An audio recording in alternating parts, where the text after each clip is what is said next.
안녕하세요. 저는 서울에 살고 있는 대학병원 간호사입니다. 저희 엄마와 아빠는 제가 중학교 때 이혼을 하셨어요. 성격 차이가 심했고 서로 찬바람이 불 정도로 남남처럼 사시다가 결국 이혼하셨죠. 엄마는 다른 분과 재혼을 하셨고 저는 아빠와 함께 살았는데요. 그러다가 제가 고등학교 때 아빠도 재혼을 하셨습니다.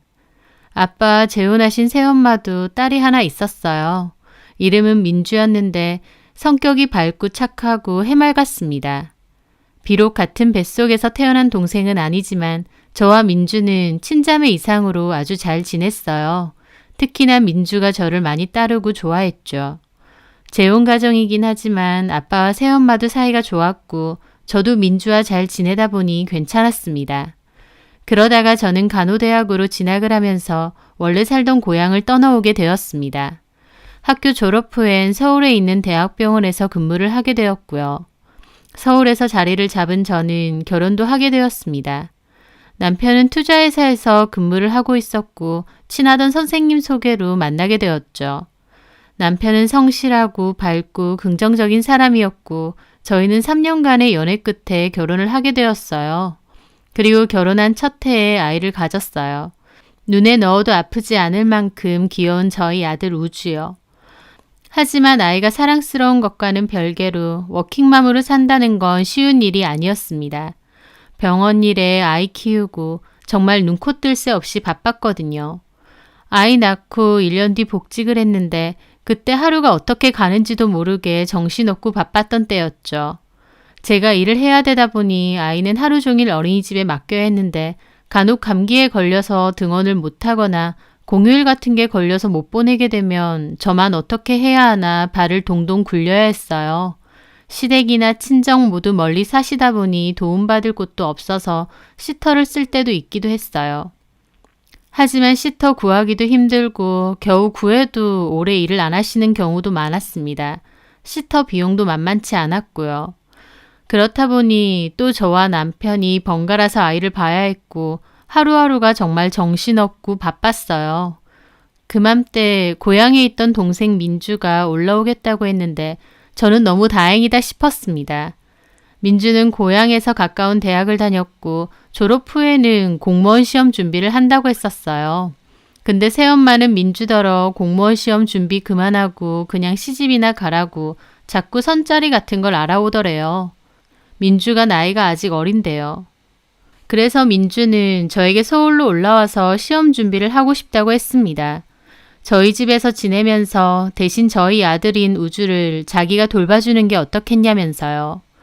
고양이 손이라도 빌려야 될 정도로 허덕였던 저는 동생의 제안이 너무 기뻤어요. 저는 당연히 좋다고 올라오라고 했습니다.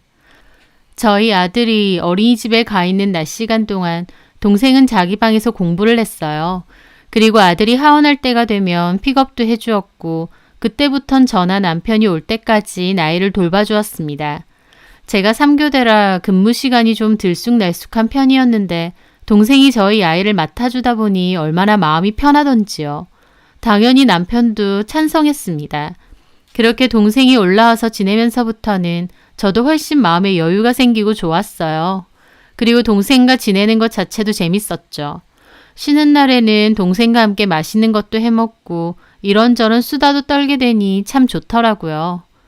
민주야, 너 올라와서 너무 좋다. 진짜 고마워. 나야말로 고맙지 언니. 집 제공해줘 먹고 자게 해주고 매달 용돈도 두둑히 주고. 마음 같아선 더 주고 싶다 야. 이 정도면 충분해. 근데 나 만약 이번 연도 시험 합격하면 그땐 어떡할 거야? 내년부터는 오후에 태권도 학원 보내면 돼. 너는 요새 공부는 좀 잘 돼? 그냥 낮 시간 동안은 집중해서 하려고 하고 있어. 이번에도 합격 못하면 엄마가 그냥 내려와서 결혼이나 하라는데 진짜 싫어. 너 이번에 꼭 붙어야겠다. 저는 동생이 진심으로 꼭 시험에 합격했으면 하고 바랐습니다. 동생이 오고부터 저도 마음으로나 체력적으로 훨씬 안정이 됐고 그러다 보니 남편과도 사이가 더 좋아졌어요. 그전엔 서로 바쁘고 힘들다 보니 예민해져서 자주 투닥이고 싸웠거든요. 애 보는 문제로 특히 더요. 그런데 민주가 오고 나선 가족 모두 한결 여유로워지고 마음도 편안해졌던 겁니다.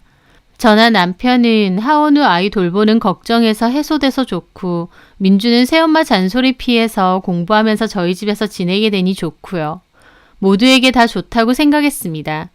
동네 언니의 그 연락을 받기 전까진요. 그때 저는 병원에서 근무를 하고 있었는데 같은 아파트 사는 친한 언니가 톡을 보낸 겁니다. 선진아. 응, 언니. 너 오늘 근무 중 아냐? 지금 병원. 왜? 이상하네. 뭐가? 나 아까 마트 갔다가 너네 남편 봤거든. 근데 웬 여자랑 같이 가던데? 여자랑? 저는 어리둥절했습니다. 뜬금없이 웬 여자인가 싶었죠. 누구지? 언니가 잘못 본 거 아니고? 아니야. 네 남편 얼굴 내가 제대로 봤어. 근데 그 여자가 네 남편 허리 만지던데? 어? 저는 화들짝 놀랐습니다. 허리를 만져? 나도 잘 못 봤나 했는데 분명히 허리를 막 만지더라니까. 사진 찍으려다 말았어. 아파트 근처에서 그러고 다니는 거 보면 혹시 너도 아는 사람이야? 여자 얼굴도 봤어? 제대로 못 봤는데 잘 모르는 여자던데. 저는 그때부터 심장이 두근거렸습니다. 남편이 마트에 모르는 여자랑 같이 다녔다뇨. 이게 무슨 소린가 싶었죠.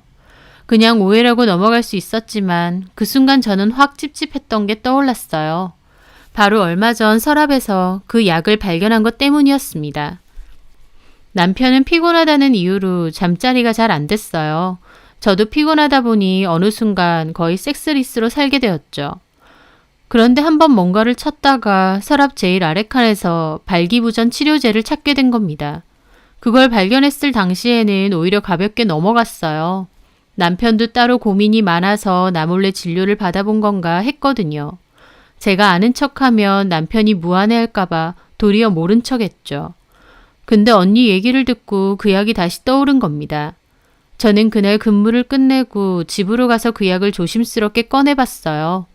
그런데 약은 반 이상을 먹었더라고요. 그걸 보는 순간 이 남자 바람 피는구나 라는 것을 알게 되었습니다. 저랑은 거의 잠자리도 가지지 않는데 발기부전 치료제를 반 이상 먹을 일이 뭐가 있나요? 남편에게서 분명 뭐가 있다고 생각했고 그때부턴 불안함과 초조함 때문에 잠이 안 오더라고요. 남편이 저를 배신하고 바람을 피고 있을 수도 있다 싶으니까요.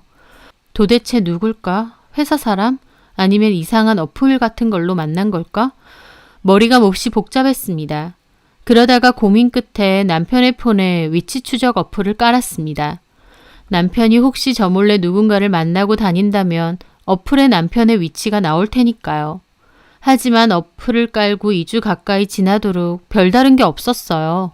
위치를 틈틈이 확인해봐도 남편은 회사랑 집, 헬스장과 마트 정도만 다니고 있었거든요. 만약 바람을 피는 거라면 최소한 밥이라도 먹으러 가거나 어디 데이트라도 갈 법도 한데 전혀 그런 게 없었습니다. 그걸 보는데 내가 괜한 오해를 한 건가 싶었죠. 오해라고 생각하니 또 미안하면서도 진짜 오해가 맞을까 기분이 착잡하더라고요. 그래서 하루는 아이도 자고 남편도 자길래 조용히 혼자 나와 주방에서 술을 좀 마셨습니다. 언니 얘기만 듣고 내가 너무 예민해져 있는 건가 생각하면서요. 그런데 동생이 저 때문에 잠이 깬 건지 방에서 나오더라고요. 언니 안 자고 뭐해? 무슨 일 있어? 아니야, 그냥 잠이 안 와서. 동생은 같이 마시자며 잔 하나를 들고 앉더라고요. 그러면서 동생과 두런두런 얘기를 주고받았어요. 동생은 시험 준비하는 게 힘들고 막막하다. 주변 친구들은 회사 생활하거나 밥벌이 하는데 나는 아직도 그게 아니라서 한 번씩 우울하다는 하소연을 했습니다. 마냥 밝고 활발해 보였는데 동생도 많이 힘든가 보다 싶어서 안쓰럽더라고요. 그렇게 동생 얘기를 한참이나 들어줬는데 이번엔 동생이 저는 무슨 일이냐고 물었어요. 혹시 병원에 무슨 일이 있느냐고요. 저는 고민하다가 결국 술도 취했겠다 싶어 말했습니다. 실은 너네 형부가 바람을 피는 건가 싶다고. 그래서 몰래 위치 추적 어플도 깔았다고요. 제 말에 동생은 어이없어 하더라고요. 언니 너무 심했다. 형부가 그럴 사람이야? 그럴 사람 아닌 사람 따로 있니? 에휴, 참, 별 생각을 다 한다. 언니 근무 늦으면 내가 집에 있잖아. 형부 그런 거 없어. 제 시간에 꼬박꼬박 집에 오셔. 집에 오고 나면 나는 들어가서 공부하라고 하고. 그때부터 우주 보고 우주 씻기고 책 읽어주고 놀아주고 형부도 피곤할 텐데도 얼마나 열심인데. 아휴, 듣는 내가 다 섭섭하네. 동생 말을 들으니 그런가 싶고 저도 남편을 의심했던 게 너무 미안하더라고요. 그렇니? 그래, 내가 한 번씩 우주 내가 보겠다고 해도 시험도 얼마 안 남았는데 들어가서 책 한 자라도 더 보라 그러셔. 형부 피곤해서 눈밑이 시커멓더라. 일하지, 집에 와서 내보지. 근데 언니가 그런 오해한다는 거 알아봐. 얼마나 서운할 거야. 네 말 들으니까 내가 쓸데없는 의심을 한 것 같다. 그래, 그러지 마. 형부 같은 사람 없어. 동생 말을 듣고 나니 오히려 머리가 명쾌해지더라고요. 회사 다니고 집에서 내보느라 바쁘고 정신없는 사람을 오해했구나 싶어서 어찌나 미안하던지요. 저는 그 후로는 더 이상 남편의 위치를 보지 않았습니다. 오해가 풀렸으니 볼 이유가 없다고 생각했죠. 그런데 며칠 정도 지났을 무렵 퇴근하고 집에 왔는데 남편이 화가 단단히 나 있는 채로 저를 기다리고 있더군요. 당신 내 폰에 이런 거 깔았니? 남편은 제가 깔아두었던 위치 추적 어플을 보여주었습니다. 잘 안 쓰는 폴더 안에 슬쩍 감춰두었고 평소 폰을 많이 보는 사람은 아닌지라 모를 줄 알았는데 딱 들킨 거였죠.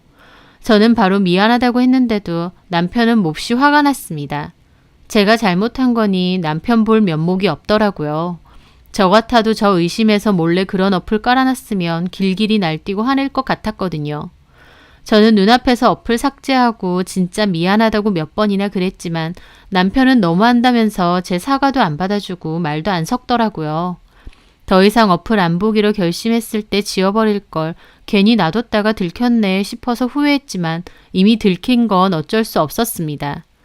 남편은 이거 이혼 사유라고 하면서 두고두고 불쾌해하더라고요. 저는 다시는 그렇게 안 하겠다고 진심으로 몇 번이나 사과를 했어요. 그럼에도 남편은 여전히 찬바람이 쌩쌩 불었고 저는 죄인 같은 기분으로 아무 말 못하고 남편의 기분이 풀리기만 기다렸죠. 그러던 와중 그 일이 일어났습니다. 그날은 나이트 근무를 하고 오전에 집으로 오게 되었어요. 텅 빈 집에서 너무 피곤한 기분으로 침대에 누워 이불을 덮었죠. 바로 잠들 것처럼 피곤했거든요. 그런데 이불을 덮고 있는 발끝에서 뭔가 느껴지는 겁니다. 이게 뭐지 생각하면서 자리에서 일어나 이불 안에 손을 넣고 만져지는 걸 집어들었죠. 그런데 그건 통째로 빠진 발톱 페디큐어 조각이었습니다. 황당하더라고요. 저는 직업 특성상 손톱 네일 아트도 안 하고 발톱에도 따로 페디큐어를 하지 않아요. 그런데 제 침대에서 엄지발톱 크기로 떨어져 나간 페디큐어 조각이 있었던 거죠. 도대체 이게 왜? 어이없어서 그걸 한참 보는데 누구 건지 알겠더군요. 그건 제 동생 거였어요. 동생은 오랜 시험 준비 때문에 심신이 지친다며 기분 전환 삼아 손발톱 네일아트를 받거나 속눈썹 붙이는 걸 즐겨 했습니다. 그 페디큐어 조각도 동생이 얼마 전에 하고 왔던 그 디자인이었어요. 색깔이 워낙 쨍하고 예쁘길래 동생에게 잘 어울린다고 생각했거든요. 참 이상하더라고요. 평소에 동생은 저희 안방에 절대 안 들어오거든요. 아이와도 거실에서만 생활하고요. 저희 방 들어올 땐 꼭 노크를 할 정도로 같은 집 살아도 조심하는 편이었어요. 그런데 제 침대에서 그것도 이불 안에서 이 페디큐어 조각이 발견됐다뇨. 그냥 넘겨보려고 해도 너무 이상하더라고요. 저는 그 조각을 버리지 않고 일단 화장대 위에 올려두었습니다. 그냥 무시하고 자려고 해도 너무 찝찝하고 이상해서 도저히 잠이 오지 않더라고요. 마음속에선 혹시 하는 생각이 자꾸만 떠올랐죠. 그렇게 찝찝한 기분을 가진 채 며칠이 지났을 때였습니다. 병원에서 근무를 하고 있는데 그 동네 언니가 다시 연락이 온 겁니다. 야, 네 남편 또 봤어. 그 여자랑 가는 거. 근데 이번엔 우주도 같이 있던데? 저는 깜짝 놀랐습니다. 남편이 또 그 여자와 있었는데 이번엔 저희 아이도 같이 있다니요. 그러면서 제 속에 있던 그 불안함이 다시 떠오르더군요. 언니, 혹시 그 여자 얼굴 봤어? 대강은 봤어. 혹시 이 여자요? 저는 톡으로 동생 사진을 보내줬습니다. 그러자 그 언니가 맞아. 너 아는 사람이었어? 이 여자 누군데? 내 동생. 동생? 동생인데 형부 허리를 잡고 간다고? 동생 어디 미국에서 왔니? 저는 그 연락을 받고 그제야 남편과 동생 사이에서 뭔가가 있구나 싶었습니다. 그리고 가만 생각해보니 남편이 위치 추적 어플의 존재를 알게 된 것도 제가 동생과 술 먹으면서 위치 추적 어플 얘기를 하고 나서였다는 것을 깨닫게 되었어요. 제 앞에선 형부 그럴 사람 아니라고 펄쩍 뛰어놓고 뒤에선 남편에게 어플 깔려있으니 지우라고 한 건가 싶었죠. 하지만 한편으론 말도 안 된다고 생각했습니다. 차라리 모르는 여자랑 바람이 난 게 낫죠. 어떻게 제 동생과, 그것도 한 집에 사는 동생과 그럴 수가 있나요? 만에 하나 두 사람이 정말 그렇고 그런 사이라면 나는 그것도 모르고 동생을 집에서 지내게 하고 동생에게는 우리 아들 봐줘서 고맙다고 했다는 건데 생각할수록 기가 막혔습니다. 아니라고 믿고 싶었어요. 하지만 상황이 이렇게 된 이상 분명히 확인은 해야 했습니다. 저는 그날 바로 소형 카메라 하나를 주문했습니다. 그리고 저희 집 안방에 몰래 설치를 해두었죠. 일을 마치고 오면 몰래 카메라를 빼서 내용을 재생해 보았습니다. 며칠 동안은 의심스러울 만한 게 없었어요. 하지만 며칠 후 결국 그 장면이 찍힌 겁니다. 그게 찍힌 날은 제가 나이트 근무여서 밤에 자리를 비운 날이었어요. 밤 늦은 시간이었는데 남편과 동생이 저희 방으로 살금살금 들어오더라고요. 아마 옆방에 있는 저희 아들을 의식하는 행동이었던 것 같은데 자기들끼린 뭐가 좋은지 손에 입을 대고 키득거리더군요. 평소 제가 있을 땐 동생도 그렇고 남편도 그렇고 조심스러워 보였어요. 말도 잘 안 섞었고요. 근데 이렇게 보니 두 사람은 정말 가깝더라고요. 저보다 더 가까워 보일 정도로요. 그 두 인간들은 침대에 걸터앉아 뭔가 한참 이런저런 대화를 했습니다. 저는 숨도 못 쉬고 그걸 지켜보고 있었죠. 그러더니 갑자기 서로 옷을 벗고는 익숙한 듯 제 침대 위로 올라가는 겁니다. 그걸 두 눈으로 보는데 얼마나 충격이고 경악이던지 눈앞이 컴컴해지는 게 뭔 줄 알겠더라고요. 다른 사람도 아니고 동생이란 남편이 놀아났다뇨.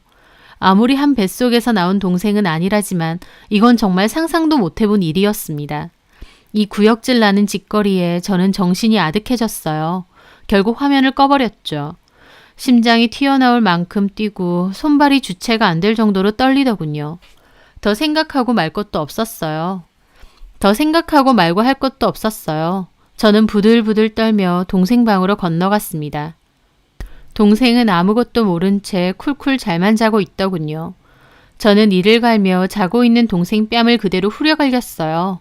자던 동생은 놀라서 깨더라고요. 언니 무슨 짓이야? 언니? 너는 내가 언니라고 생각돼서 이딴 짓을 벌이니? 뭔 소리야? 뭔 소리? 야, 너 우주 안 깨게 조용히 따라와. 저는 그렇게 동생을 잡아 끌고 제 방으로 들어갔어요. 남편 역시 세상 모르게 쿨쿨 자고 있는 겁니다. 저는 남편 싸대기도 그대로 날렸어요. 자다가 뺨 맞은 남편도 무슨 짓이냐고 길길이 날뛰는데 뒤에 서 있던 동생은 그제야 제가 왜 이러는지 눈치챘는지 아무 말 못하고 고개만 숙이고 있더라고요. 남편은 왜 자는 사람을 때리냐고 날뛰는데 저는 카메라 던져줬습니다. 이게 뭐야? 내가 안방에 설치해둔 거. 너네 짓거리 다 찍혔어. 그 말에 남편도 얼굴이 새하얗게 질리더군요.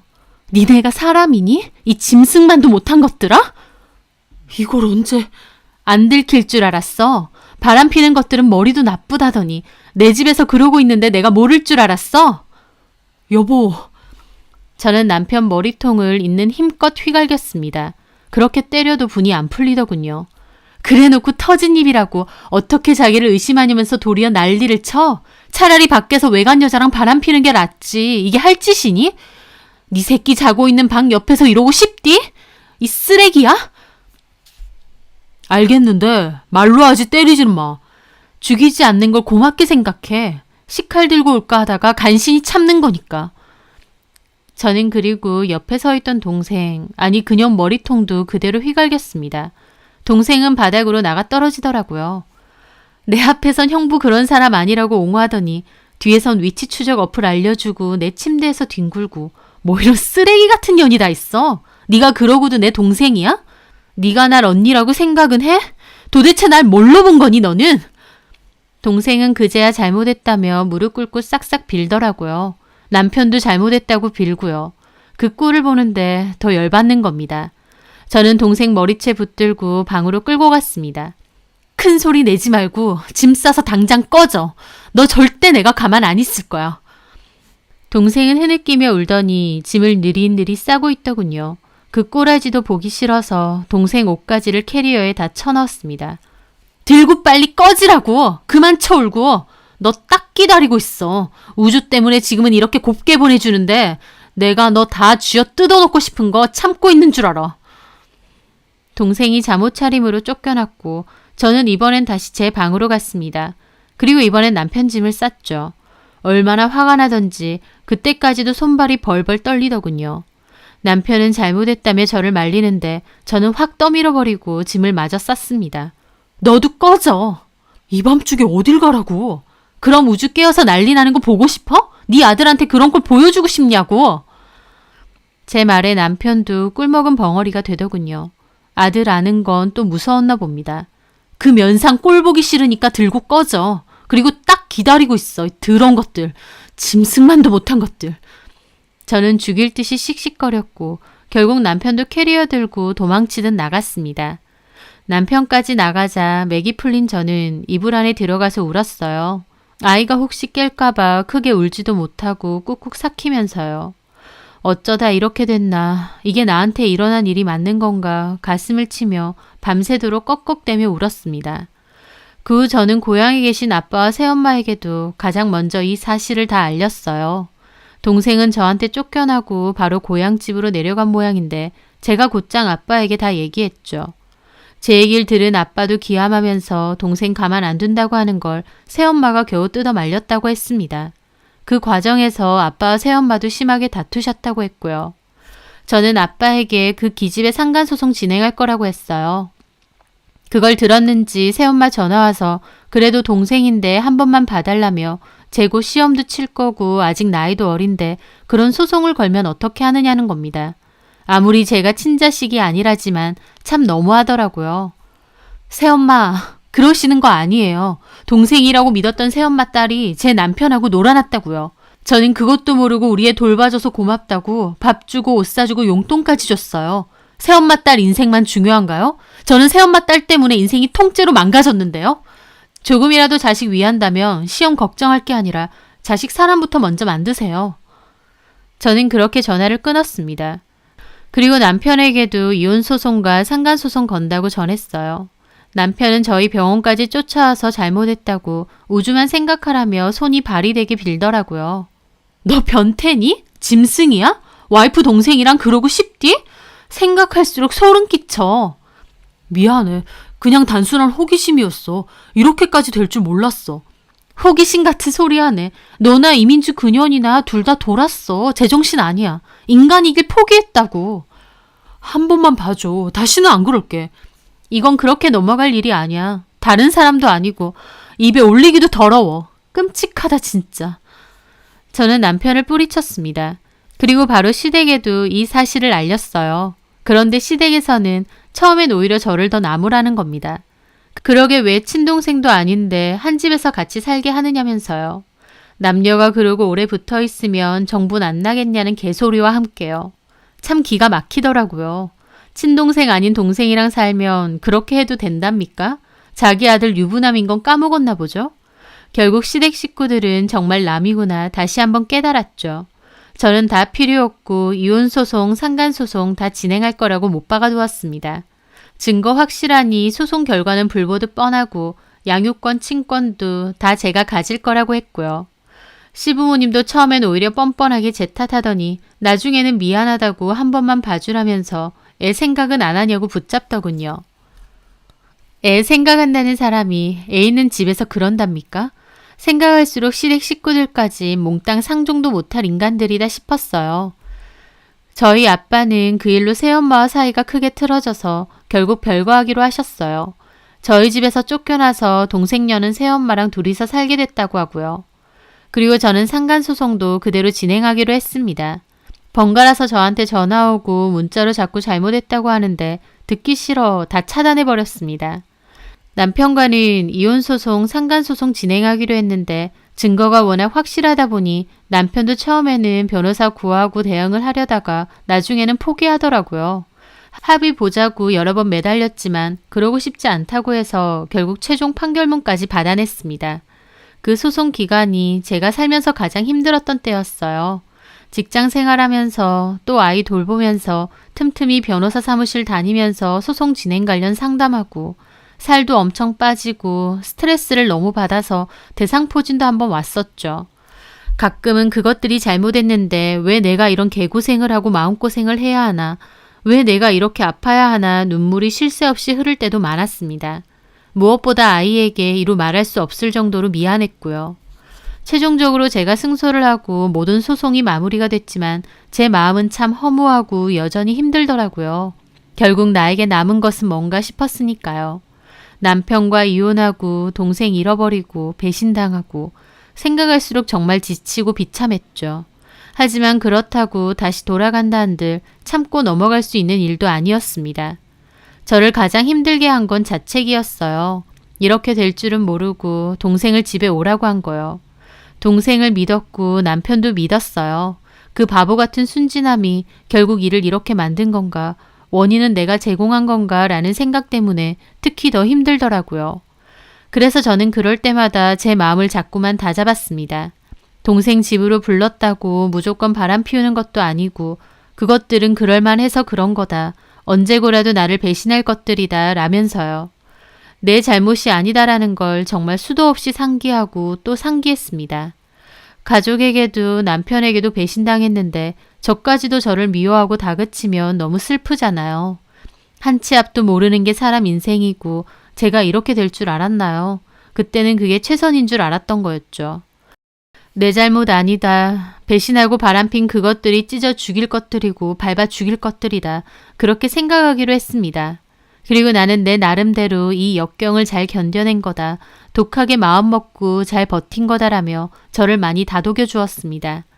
여전히 마음의 상처는 있고 앞으로 쉽게 누군가를 믿을 수 있을지도 모르겠어요. 하지만 이런 큰일을 겪고 나니 오히려 작은 일에 흔들리지 않고 마음이 차분해지는 건 있는 것 같습니다. 세상 천지 나만 억울한 일, 분한 일 당하는 거 아니고 이만하면 그래도 잘 견뎌왔다 생각합니다. 요지경 세상 속에서도 제 스스로를 믿고 잘 견디는 것만이 능사다 생각하며 꿋꿋한 마음으로 잘 견디고 다독이며 살아가려 합니다. 그것이 저와 아이를 지키는 길이니까요. 제 사연 들어주셔서 감사합니다.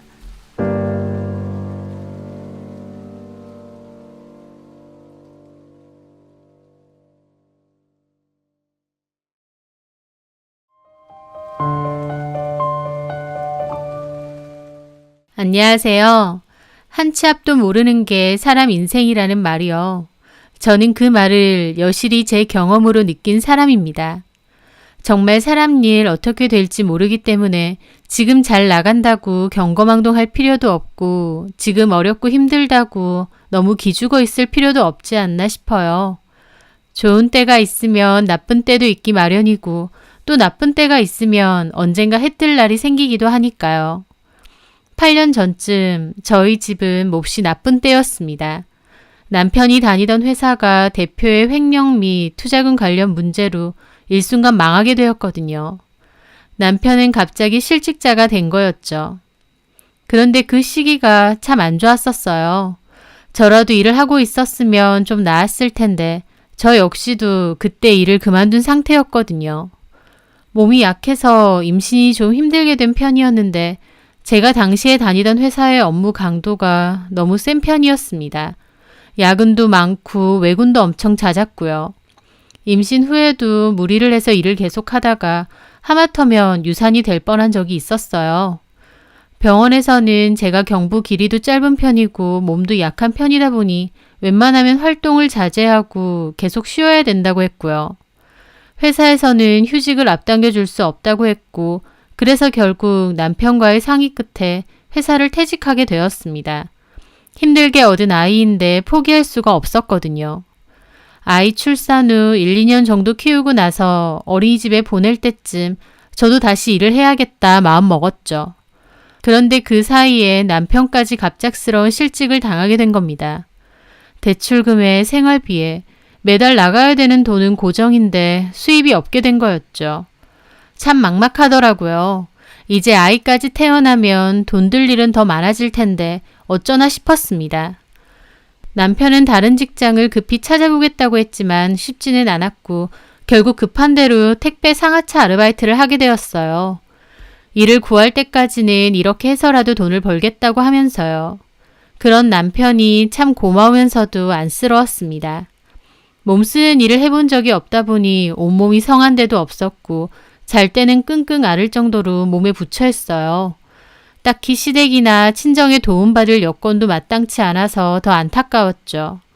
시댁도 시부모님께서 아직까지 일하시는 데다 잘 사시는 편도 아니었고 저희 친정도 사정은 비슷했어요. 다만 한 가지, 저희 언니의 사정은 좀 괜찮았습니다. 저에게는 4살 터울 언니가 있는데 저보다 먼저 결혼을 했어요. 그런데 형부가 건축 자재 관련 사업체를 운영하고 있는 대표거든요. 직원들은 형부 포함해서 10명 정도로 작은 소기업이긴 하지만 그래도 형부가 대표로 있기도 하고 매출도 좋아서 언니네 집은 여유가 상당히 있었습니다. 형부는 비싼 외제차를 타고 다니고 몇 천만 원 하는 시계를 차고 다녔죠. 돈도 많아서 씀씀이도 컸고요. 하지만 저는 개인적으로 형부를 그렇게 좋아하진 않았어요. 돈을 좀 잘 번다는 이유로 저희 친정과 저희 가족을 종종 무시하는 것 같았거든요. 명절이든 저희 부모님 생신이든 형부를 보기조차 힘들었습니다. 결혼 초반부터 저희 집은 아예 안 오다시피 했거든요. 언니는 형부가 워낙 바쁜 사람 아니야. 고 잘 그랬어요. 그러다가 조카의 돌잔치가 있었고 그때 온 식구가 다 모이게 되었어요. 조카 돌잔치 축하해주고 가족 테이블에 둘러앉아 식사를 하려 했죠. 그런데 형부가 저희 남편에게 갑자기 시비를 걸더군요. 임서방은 어떻게 갈수록 마르는 것 같아. 비쩍 골았어. 이런 비싼 호텔 연회장은 오기 힘들 테니까 왔을 때 많이 먹어도. 그러면서 거들먹거리며 웃는 겁니다. 이런 비싼 호텔은 평소 오기 힘들 테니 많이 먹으라고 하는데 참 어이가 없더라고요. 형부는 자주 만나서 친한 사이도 아니면서 자기가 더 잘 살고 또 손윗동서라는 이유로 저희 남편을 곧잘 무시했습니다. 임서방, 다니는 회사가 이름이 뭐랬지? 한성테크예요. 완전 듣보네. 거기는 직원이나 몇 명이나 있는데? 30명 정도 됩니다. 에휴, 그런데 다녀서 삼시세끼 밥이나 제대로 먹을 수 있어? 그 말에 남편도 민망한 듯 그냥 웃더라고요. 형부는 사람 깔보는 소리를 습관적으로 잘했거든요. 저는 듣기만 해도 짜증날 때가 여러 번이었는데 언니는 오히려 아무렇지 않아 했습니다. 너네 형부 돈 잘 벌고 잘 나가는 사람 아니야. 언니는 아무렇지도 않아? 저렇게 우리 집 식구들 대놓고 무시하는데? 무시 무슨 무시야. 너 그거 자격지심이야. 너네 형부가 성격이 호탕하고 좀 직설적이라 그런 거지. 원래 회사 대표들은 좀 그래. 내가 보기엔 형부가 언니도 완전 무시하는 것 같은데 언니는 괜찮다고 했습니다. 형부가 돈을 워낙 잘 벌었고 그 덕에 언니도 좋은 차에 운동 다니고 마사지 받으러 다니고 사모님 소리 들으면서 편하게 잘 살았거든요. 언니는 그 생활에 너무 만족하는 듯 했죠. 형부는 저희 부부랑 자주 보는 것도 아니고 친한 것도 아닌데 어쩌다 보게 되면 아예 대놓고 아랫사람 대하듯 잘 그랬어요. 처제 아기 가졌다며? 네. 아휴, 2사람 보는 걸로 애나 잘 키울 수 있겠어? 애 키우는 거 진짜 다 돈이야. 괜찮아요. 형편에 맞게 키우면 되는 거죠. 철없는 소리 한다. 애가 이거 해달라 저거 해달라 그러는데 못 해줘봐. 나중에 원망 엄청 듣는 거야.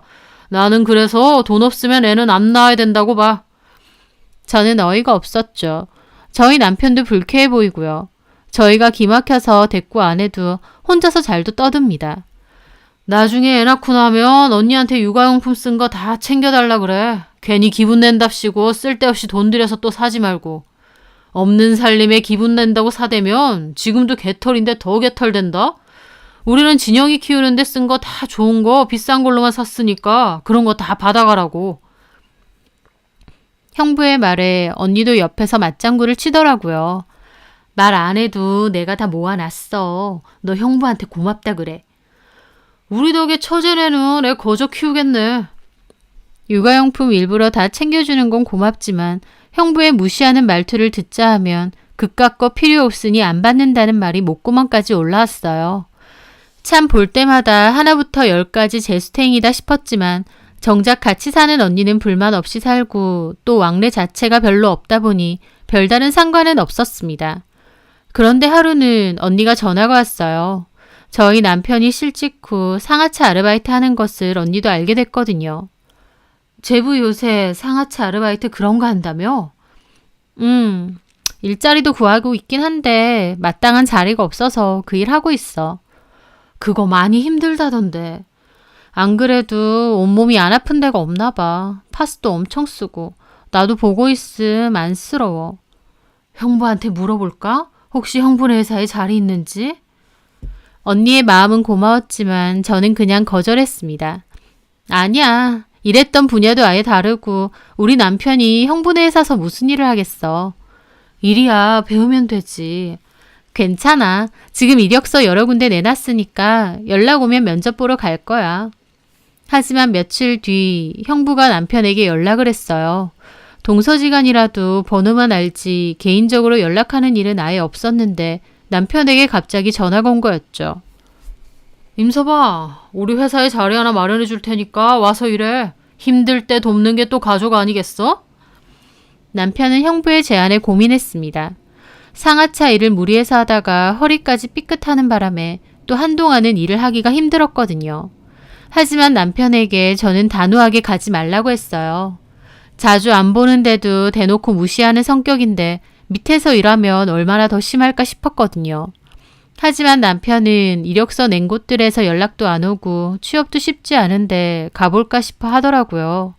자기가 회사 다닐 때 일은 곧잘 하는 편이고 눈치도 빠른 편이니까 일만 열심히 하면 형님이 뭐라고 하시겠냐 하면서요. 어떻게든 가족을 위해 돈을 벌어오려는 남편의 마음이 참 고맙고도 짠했습니다. 남편은 형부에게 전화해 이렇게 취업 자리까지 도와주셔서 고맙다면서 한번 일을 해보겠다고 말했어요. 여태까지 일했던 분야와는 달라도 또 차근차근 배우면서 하면 되지 않겠냐 하면서요. 남편의 뜻이 그렇다 보니 저도 알겠다고 했습니다. 마음 한편으론 그래도 가족이라고 우리 남편 실직했다니까 챙겨주시는구나 싶어 형부에 대한 고마운 마음도 조금 있기도 했고요. 그런데 형부는 회사 다닌 지 3개월 정도 되었을 무렵 하루는 남편이 집으로 안 돌아오는 겁니다. 남편은 평소 술자리를 좋아하는 편도 아니고 만약 술자리가 있어도 전화도 꼬박꼬박하고 늦지 않게 귀가하는 편이에요. 그런데 그날은 전화도 받지 않고 늦게까지 돌아오지 않더라고요. 저는 너무 걱정이 됐죠. 그런데 밤늦게 전화가 온 거예요. 같이 술을 먹는다던 남편의 친구로부터요. 남편이 술을 너무 많이 마셔서 인사불성이 되었는데 남편 친구는 우리 집 주소를 정확하게 모른다면서요. 저희 집 주소를 알려줬고 기다리고 있으니 남편 친구가 남편을 거의 없다시피 하고 데리고 왔더군요. 이런 적이 거의 처음인지라 저도 몹시 당황했죠. 남편을 겨우 눕혀두고 데리고 와준 친구에게 물을 드리면서 고맙다고 했습니다. 고마워요 상균 씨. 여기까지 온다고 고생 많았어요. 저 사람은 무슨 술을 저렇게 많이 먹었는지. 제 말에 친구가 한숨을 푹 내쉬더라고요. 저기 재수 씨. 네. 재준이가 많이 힘든 것 같아요. 뭐가요? 얘기 못 들으셨어요? 하긴 지 힘든 거 내색 잘 안 하는 놈이니까. 뭔데요? 지금 새로 들어간 회사 있죠? 재수씨 형부네 회사라고 했던. 네, 맞아요. 얘기 들어보니까 그 형부라는 사람 참 그렇더라고요. 왜요? 아예 재준이가 말 안 하죠. 네. 저는 어리둥절해서 고개를 끄덕였죠. 피곤해하고 좀 지쳐 보이는 건 알았어요. 하지만 따로 저에게 회사 일에 대한 이야기는 없었습니다. 입사 초반에는 어떻느냐고 물었을 땐 그냥 다닐만 하다고 했었고요. 하지만 친구가 들려주는 이야기에 저는 너무 속이 상했죠. 재준이네 회사 사장이, 그러니까 형부분이요. 회사에서 재준이 완전 개무시하나 봐요. 그 회사가 좀 작아서 그런지 체계도 제대로 없다고 하던데 다른 직원들 앞에서 재준이 부를 때 야야거리고 이거 해라 저거 해라 일 구분 없이 막 시키나 봐요. 자기 어디 나갈 때 기사 노릇도 하라고 한대요. 한 번은 재준이가 운전하는데 뒷자리에 앉아 거들먹거리면서 아 좋네 기사 딸린 차에 이게 인생이지 임서방 안 입고 오면 너도 성공해 그러더래요. 재준이가 그날 속이 너무 상해서 혼자서 편의점에서 팩소주 먹고 들어갔다고 하더라고요. 다른 직원들 앞에서 면박 주는 것도 일상이고 기분 나쁘면 소리 지르고 툭하면 따로 불러다가 그 나이에 취업도 못하고 빌빌거리는 거 불쌍해서 내가 일하라고 했다는 소리도 잘한대요. 재준이가 자존심 다 내려놓고 일하기로 했는데도 한 번씩 너무 화가 나고 열받는다면서 마음 같아선 하루에 12번도 더 때려치우고 싶다고 그러더군요. 남편 친구에게 그 얘기를 듣는데 저는 심장이 철렁 내려앉았습니다. 정말 몰랐어요. 집에서는 그런 내색 하나 없었으니까요. 남편은 워낙 천성이 착하고 속이 깊은 데다 말수도 많지 않은 편이었습니다. 하지만 그런 무시를 당하면서도 저한텐 한마디 말도 못하고 가슴으로 쌓아두었다 생각하니 저도 너무 가슴 아프고 미안하더라고요. 아무리 그래도 동서지간이잖아요. 좀 너무하신 것 같아요. 형부라는 분. 재준이 제가 얼마나 속상한지 안주도 없이 깡소주를 먹더라고요. 어떻게 말을 좀 전해주셔야 될 것 같아요. 저러다가 애 잡겠다고요. 네, 알겠습니다. 제가 좀 오지랖 넓긴 했는데 워낙 착한 친구인 거 아니까 속상해서요. 그럼 가보겠습니다. 친구분은 그러고 나가셨어요. 저는 세상 모르게 자고 있는 남편 옆으로 가서 남편 얼굴을 물끄러미 봤죠. 그동안 얼마나 마음고생 많고 힘들었을까 참 말도 못하게 미안했습니다. 저와 뱃속의 아이를 위해서 그토록 참고 또 참고 가슴이 미어지는 것 같아 저도 옆에서 눈물을 흘렸죠. 그리고 다음날 남편은 아침 일찍 일어나더니 정신없이 출근 준비를 하더라고요. 그래서 제가 불렀죠. 여보. 왜? 나 지금 늦어서 빨리 가야 돼. 오늘 회사 가면 형부한테 그만둔다고 해. 제 말에 남편도 몹시 놀라더라고요.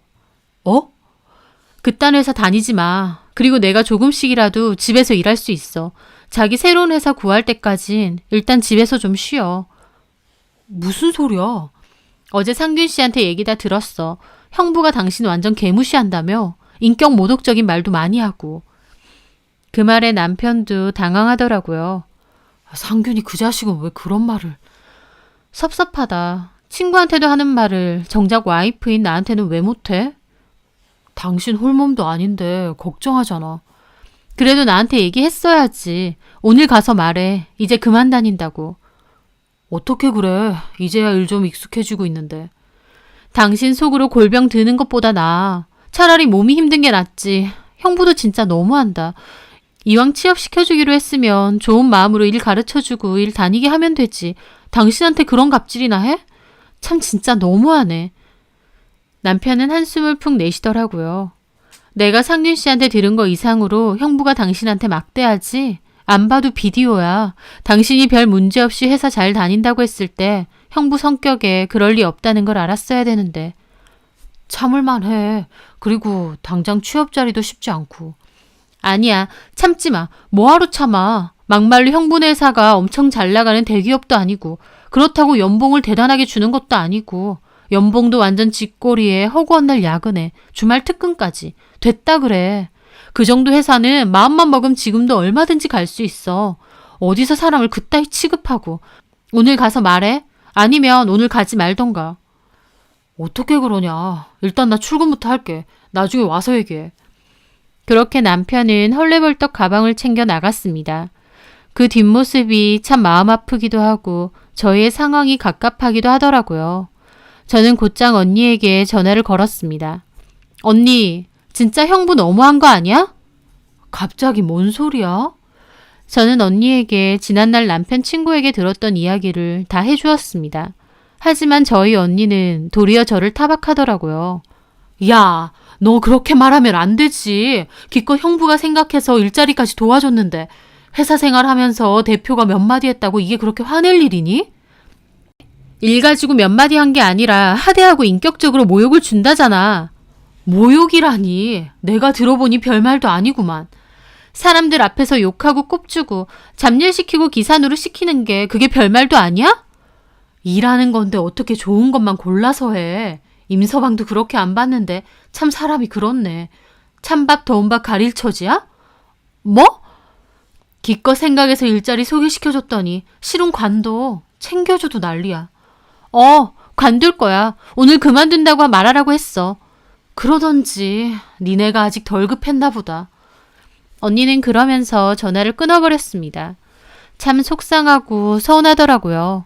저희 상황이 힘들어진 건 맞고 일자리 도와준 건 고맙지만 그렇다고 사람을 인격적으로 무시하고 깔아뭉개는 행동이 잘한 건가요?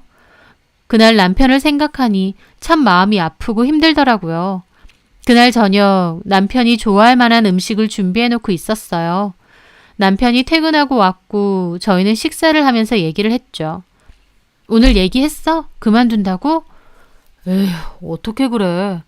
상균 씨가 한 말 다 사실이지? 남편은 한참이나 아무 말이 없더라고요. 그러더니 내가 못나서 그런 거지 뭐. 당신 전에 회사 다닐 때 일 잘한다고 사장님이 따로 보너스도 챙겨주고 그랬었잖아. 우수사원으로도 잘 뽑히고. 당신이 얼마나 꼼꼼하고 책임감도 넘치는데 일 못한다고 형부가 그렇게 했겠어? 원래도 우리 집 아래로 보던 사람이니까 더 대놓고 그러는 거겠지. 곧 우리 아이도 태어날 건데 덜컥 내가 그만둬버리면 어떡해. 그 정도 조건은 다른 데도 구할 수 있잖아. 차라리 모르는 사람이 낫지. 말은 가족이라면서 그렇게 막말하고. 괜찮아. 사실 다니면서 나도 좀 힘들긴 한데 당신이랑 우리 꼬물이 생각하면 다 괜찮아. 회사 일이라는 게 어딜 가나 스트레스기도 하고. 남편은 오히려 저를 달래주더라고요. 싫어도 싫은 내색도 잘 안 하는 남편이기에 속으로는 얼마나 스트레스가 많을까 안쓰러웠습니다. 그렇게 남편은 꾸역꾸역 형부 회사를 더 다녔고 저는 머지않아 아이를 출산하게 되었습니다. 그런데 아이를 낳은 지 얼마 안 됐을 때 그 일이 생겼어요. 바로 형부가 저희 남편의 얼굴을 심하게 때리게 된 일이었죠. 남편은 안아골절로 전치 6주까지 나오게 됐고요. 상황 자체도 너무 기가 막힌데 남편에게 어떻게 된 일인지 들으니 더 기가 막혔습니다. 형부네 회사에서 오래된 자재 재고가 자꾸 없어졌고 형부는 누가 몰래 자재를 빼돌려서 파는 것 같다고 의심했대요. 그러다가 형부 회사에서 오래 다녔던 한 직원이 저희 남편을 범인으로 지목했답니다. 저희 남편이 오래된 재고 파악을 자주 했었고 창고 정리하느라 야근도 자주 했었어요. 수량이 제대로 안 맞아서 한번 정리해서 형부한테 보고할 거라고 저한테도 말한 적이 있고요. 그런데 그 사이에 그 직원이 형부에게 몰래 찾아가 그랬다는 겁니다. 저희 남편이 밤늦게 자재 실은 트럭을 타고 가는 걸 여러 번 봤다고 하면서요. 그 말에 형부는 저희 남편에게 불쌍해서 걷어줬더니 어디서 이딴 짓을 하냐고 했고 저희 남편은 그런 적 없다고 하면서 실랑이가 붙었다고 하더라고요. 그 과정에서 남편이 증거도 없으면서 사람 몰아세우지 말라고 도저히 못 참겠고 그만둘 거라고 했다네요. 그리고 자기 자리 와서 짐 챙기는데 형부가 다짜고짜 와서는 저희 남편 얼굴을 주먹으로 계속 내리쳤다는 겁니다. 주변 직원들도 안 말리고 저희 남편도 속수무책으로 맞았다고 하고요. 남편에게 그 얘기를 듣는데 정말 얼마나 기가 막히던지. 저와 남편은 진단서 떼서 경찰서로 가 형부를 고소했습니다. 형부는 처음에는 남편이 도둑놈이라고 자재 훔쳐간 거 신고해놨으니 증거만 잡히면 바로 고소할 거라고 몰아붙였어요. 하지만 결론적으로 경찰에서 조사를 해본 결과 형부네 회사의 자재를 빼돌린 건 남편이 아니라 남편이라고 거짓 증언을 했던 그 직원이었습니다. 워낙 형부와 오래 함께한 직원이라서 그 직원이 그럴 거라고는 생각도 못했대요. 하지만 그 직원이 몰래 재고를 빼돌린 건 아주 오래 전부터 해왔던 거라더군요. 저희 남편이 수량이 안 맞는 자재에 대한 재고 조사를 자꾸 하니까 거슬렸던 그 직원이 형부에게 남편이 범인이라고 자기가 한 짓을 덮어 씌우려고 했던 겁니다. 그리고 저희 남편은 하지도 않은 일로 형부에게 얼굴이 골절될 정도로 두들겨 맞았던 거고요.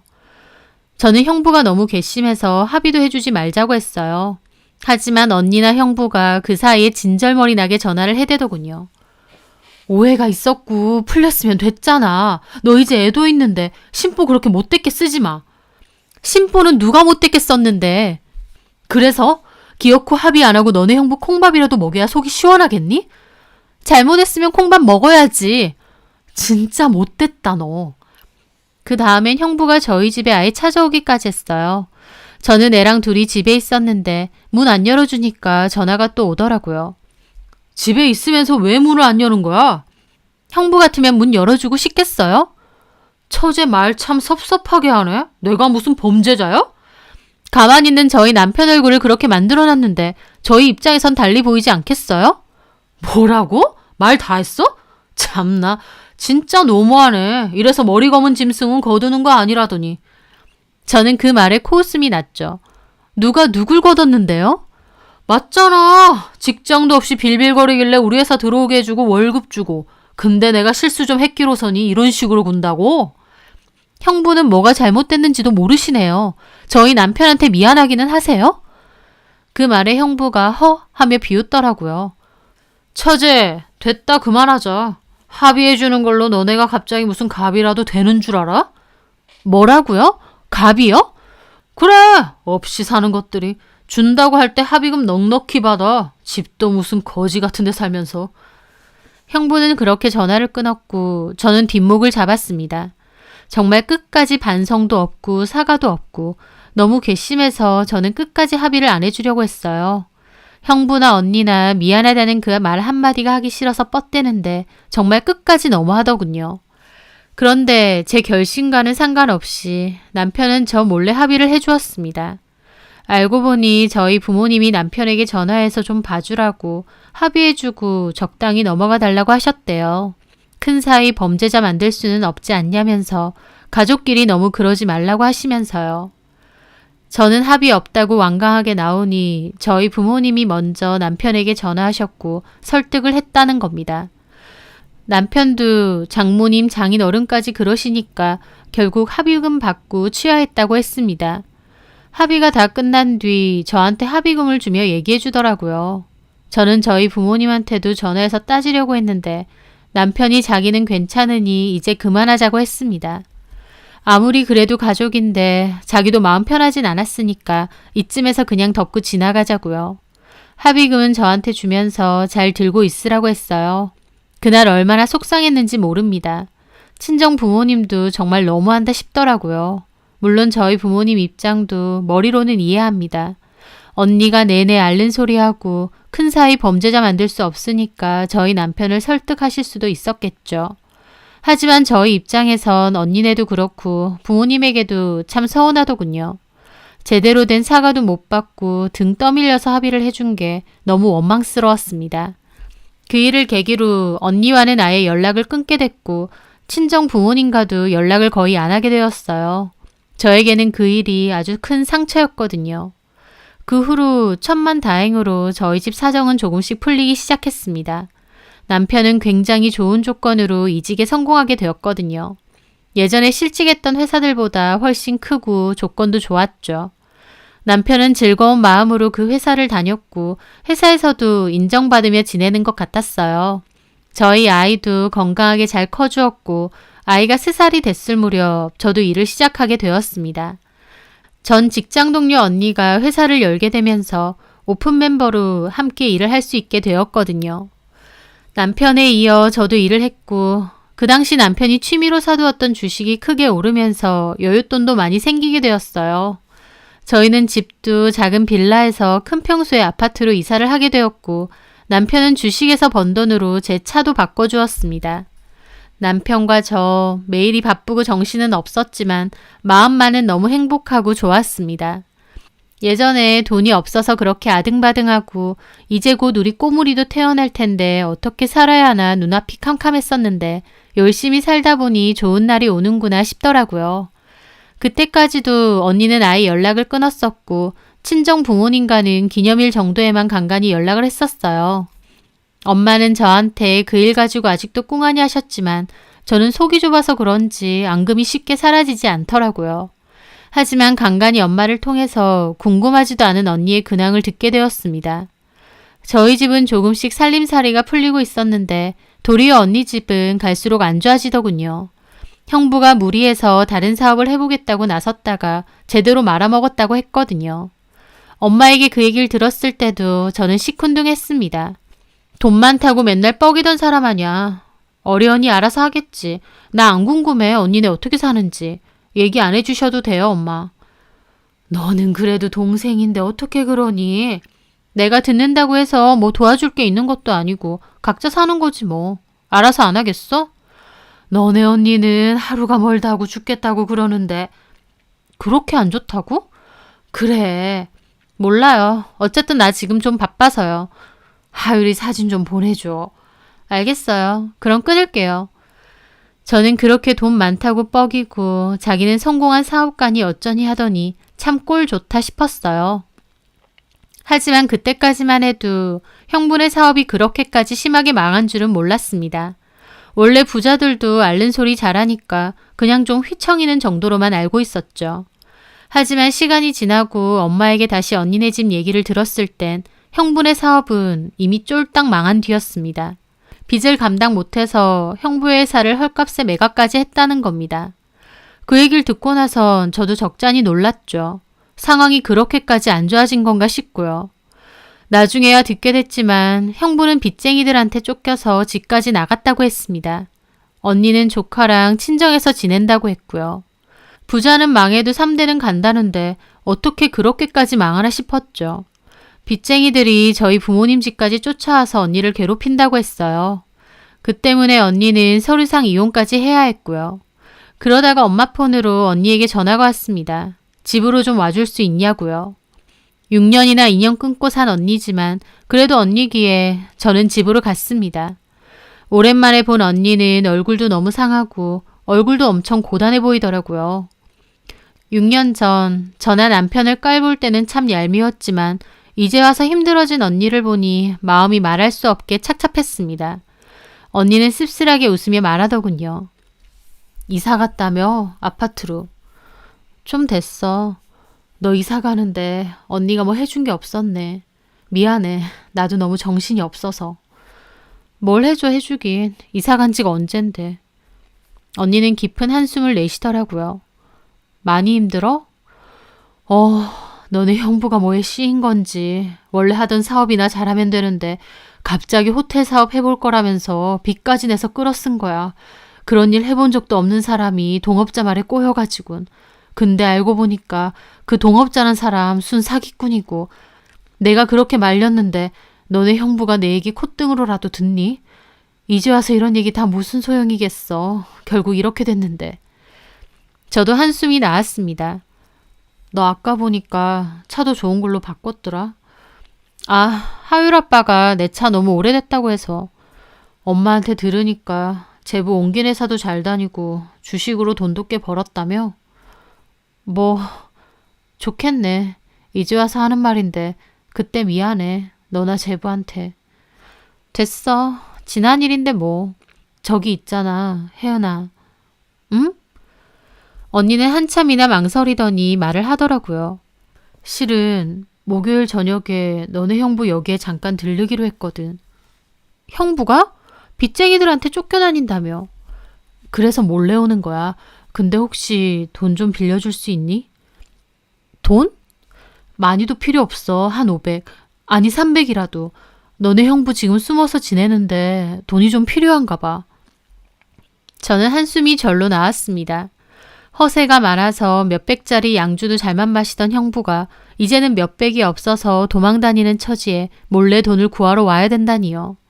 언니가 너무 민망해하면서 말을 했고 저는 그런 언니가 안쓰러웠죠. 알겠어. 내가 융통해 볼게. 근데 언니, 형부 언제까지 저렇게 살게 냅둘 거야? 그럼 어떡하니? 사채 같은 건 법적으로 안 갚아도 되는 방법 있지 않아? 그런 거 좀 찾아봐. 언제까지 저렇게 냅둘 거야? 그러게. 일단 알겠어. 저는 그렇게 집으로 돌아왔고 남편에게 이 얘기를 전했습니다. 남편은 형부에게 맞아서 골절까지 된 적이 있다 보니 제가 이 얘기를 하면 단박에 싫다고 할 줄 알았어요.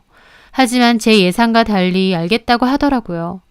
대신 돈은 자기가 들고 간다고 처가댁인데 그동안 너무 안 갔다고 하면서요.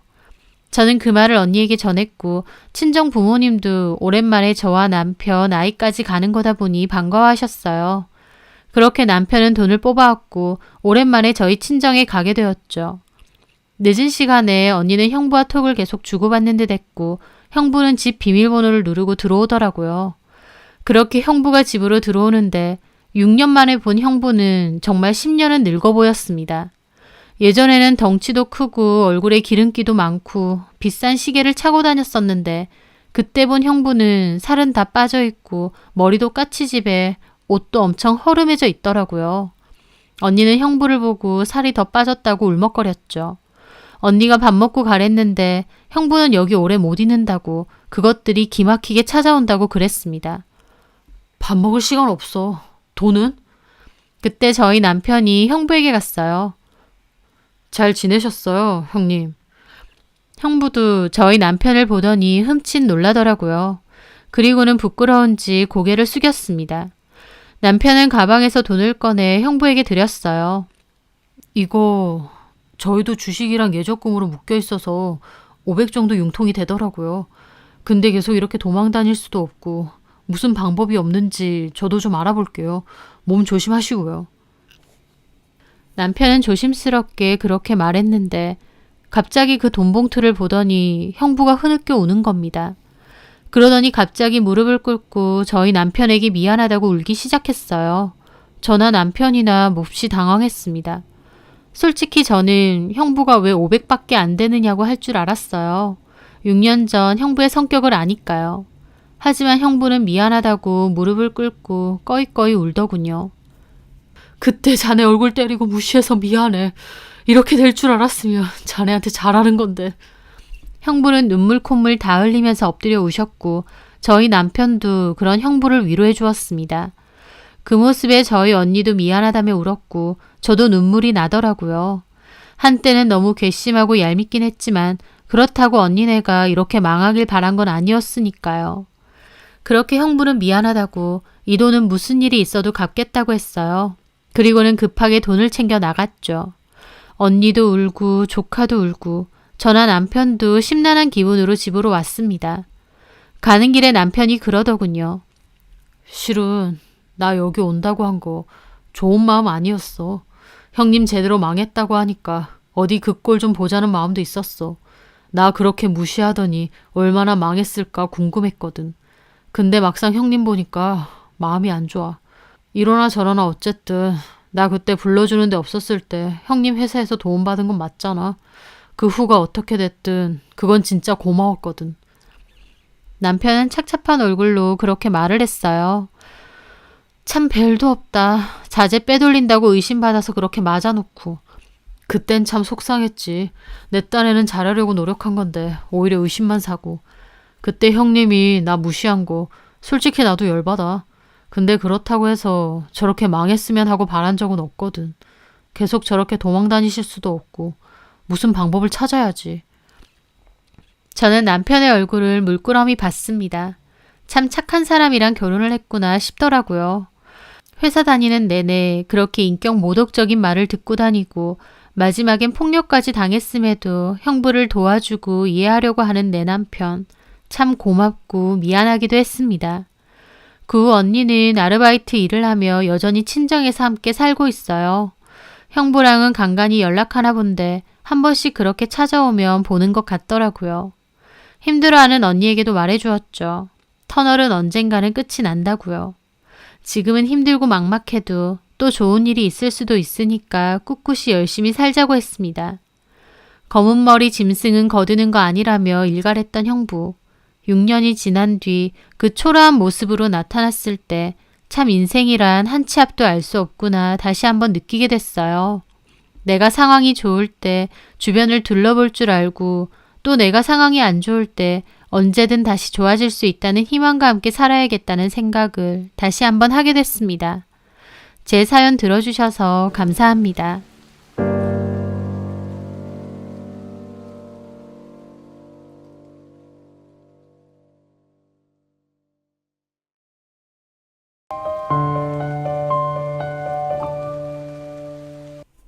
안녕하세요. 저는 쇼핑몰 MD로 분주하게 살아가고 있는 30대 여자입니다.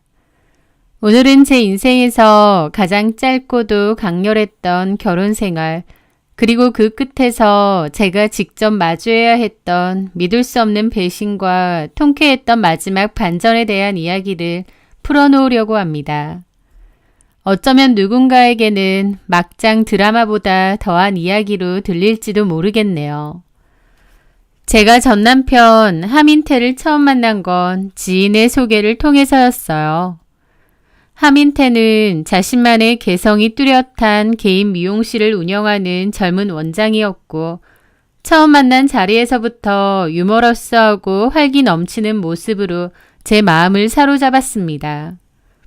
그 사람 특유의 긍정적인 에너지와 위트 있는 말솜씨 때문에 대화를 나누는 내내 시간 가는 줄 모르고 웃었던 기억이 나네요. 그렇게 저희는 자연스럽게 연인으로 발전했고 서로에게 깊이 빠져들었습니다. 하민태는 결혼 전에 함께 살아보면서 서로를 더 깊이 알아가는 게 어떻겠냐고 제안을 하더라고요. 저도 그 생각에 동의했고 같이 살아보면 어떤 남자일까 궁금하기도 했어요. 그렇게 저희는 1년간의 동거를 시작하게 되었죠. 결혼이라는 큰 산을 넘기 전에 서로의 생활 습관이나 가치관을 맞춰보는 예행 연습 같은 시간이었달까요? 함께 사는 1년 동안은 아무런 문제가 없었고 모든 것이 다 좋았습니다. 사소한 생활 습관부터 음식 취향, 미래에 대한 가치관까지 저희는 마치 오래전부터 맞춰온 퍼즐처럼 잘 맞았거든요. 아침에 함께 눈을 뜨고 저녁에는 오늘 있었던 일들을 도란도란 나누며 소소한 행복을 느꼈습니다. 그러면서 이런 사람이라면 평생을 함께해도 후회 없겠다. 결혼해서도 지금처럼만 행복하게 살 수 있겠구나. 그런 확신이 제 마음속에 단단히 자리 잡았던 것 같아요. 그리고 저희 두 사람에게는 중요한 공통점이 하나 더 있었는데요. 바로 아이에 대한 생각이었습니다. 저는 결혼하고 꼭 아이를 낳아야 된다고는 생각하지 않는 사람이었어요. 결혼 생활에서 아이가 몹시 중요한 사람도 있겠지만 저는 그렇지는 않았죠. 아이를 낳고 키우는데 자신도 없었고 또 아이보다는 제 스스로가 더 중요한 사람이기도 하고요. 제 커리어를 계속 쌓아 나가고 싶었고 또 아이 없이 자유롭게 오롯이 저희 두 사람에게만 집중하는 결혼 생활을 했으면 했거든요. 결혼이라는 게 서로 이런 가치관이 잘 맞아야 하잖아요. 그래서 민태 씨랑 결혼을 전제로 한 동거를 시작하기 전에도 당연히 얘기를 했었습니다. 그런데 민태 씨도 저랑 생각이 똑같더라고요. 민태 씨도 결혼은 하고 싶지만 아이가 없는 딩크로 살고 싶다는 거였죠. 이렇게 가치관이 잘 맞기가 쉽지 않은데 너무 신기하더라고요. 그래서 저희는 아이 없이 서로에게 더 충실하고 각자의 성장과 행복을 응원하며 살아가기로 약속했습니다. 그 약속이 저희 관계의 중요한 기반 중 하나라고 생각했고요. 민태 씨와 저는 그런 이야기도 참 많이 나눴기 때문에 서로에게 참 걸맞는 상대가 아닌가 했습니다. 그렇게 1년의 동거 생활을 마무리하고 저희는 결혼을 정식으로 준비하기로 했습니다. 예비 시부모님께 인사를 드리러 가는 날 설렘과 긴장이 교차했죠. 시부모님이 저를 좋게 봐주실까, 또 어떤 분들일까 긴장되더라고요. 그런데 제가 처음 들어갔을 때부터 어머님이 저를 별로 탐탁치 않아 하신다는 걸 깨달았습니다. 어머님은 인사하는 자리까지 나오시기는 했지만 제가 못마땅한 기색을 숨기지 않으셨거든요. 그 미묘한 표정 변화를 제가 놓쳤을 리가 없었죠. 가장 큰 이유는 제 나이 때문이었습니다. 어머님은 민태 씨보다 제가 4살 정도가 나이가 많다는 사실 때문에 저를 썩 마음에 안 들어 하신 거였어요. 내가 들어보니 이 아가씨는 우리 민태보다 4살이나 많다던데. 네, 맞습니다. 생각보다 나이 차이가 꽤 돼서 처음 얘기 들었을 때 놀랐어. 아, 네. 어머님은 굳은 표정으로 말을 하셨기 때문에 저도 왠지 무안하기도 하고 뭐라고 대답을 해야 될지 모르겠더라고요. 그런데 어머님이 곧이어 이렇게 말하시는 겁니다.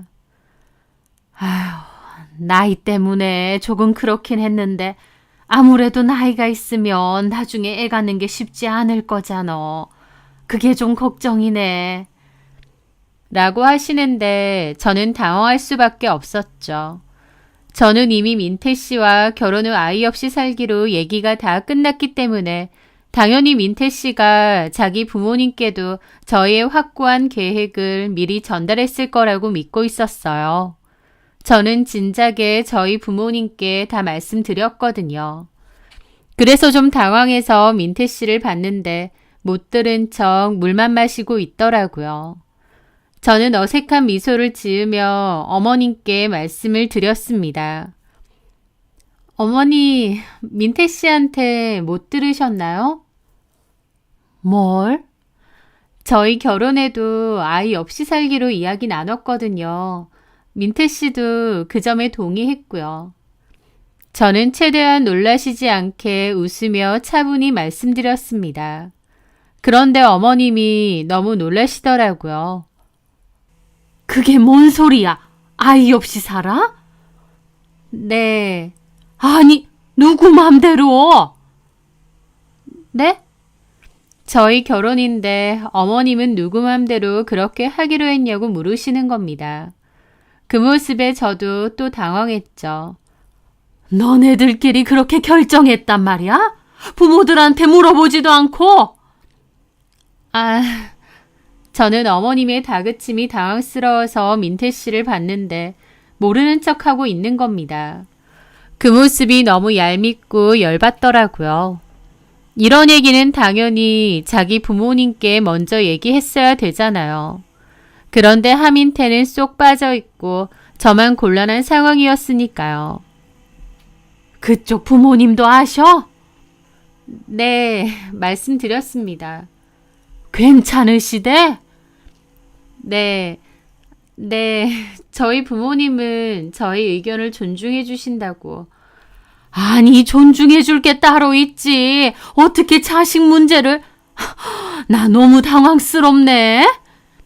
그러시더라고요. 저는 죄라도 지은 양 불편하고 쩔쩔매는 기분이 들었죠. 그 후로도 식사 시간 내내 분위기가 아주 안 좋았습니다. 시부모님은 쌩하게 인사를 하고 돌아가셨죠. 저는 식사 자리가 끝나고 하민태에게 물어보았습니다. 자기야, 이게 어떻게 된 거야? 어머님 아버님께 말씀 안 드렸어? 우리 딩크로 살기로 한 거. 그거 곧 말씀드리려고 했는데. 뭐라고? 아직도 말씀 안 드렸어? 그런 얘기는 미리 말씀드렸어야지. 아까 어머님 반응 봤잖아. 내가 집에 가서 얘기 잘할게. 걱정 마. 내가 엄마한테 잘 얘기하고 얼마든지 설득할 수 있어. 자기는 신경 쓸 거 없어. 진짜야? 그렇다니까. 하민태는 자신이 얘기하겠다고 저한테 신경 쓸 게 없다고 얘기했습니다. 저는 그 상황이 너무 당황스럽고 곤혹스러운데도 그 남자는 좀 가볍게 받아들였죠.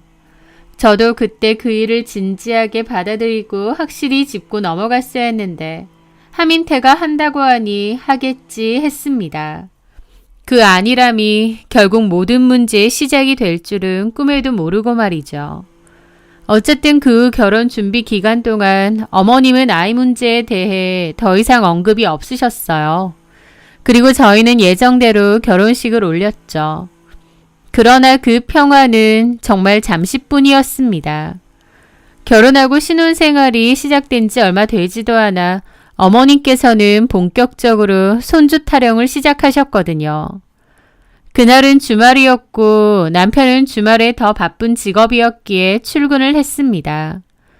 저는 혼자 집에 있는데 어머님과 아버님이 연락도 없이 갑자기 찾아오셨더라고요.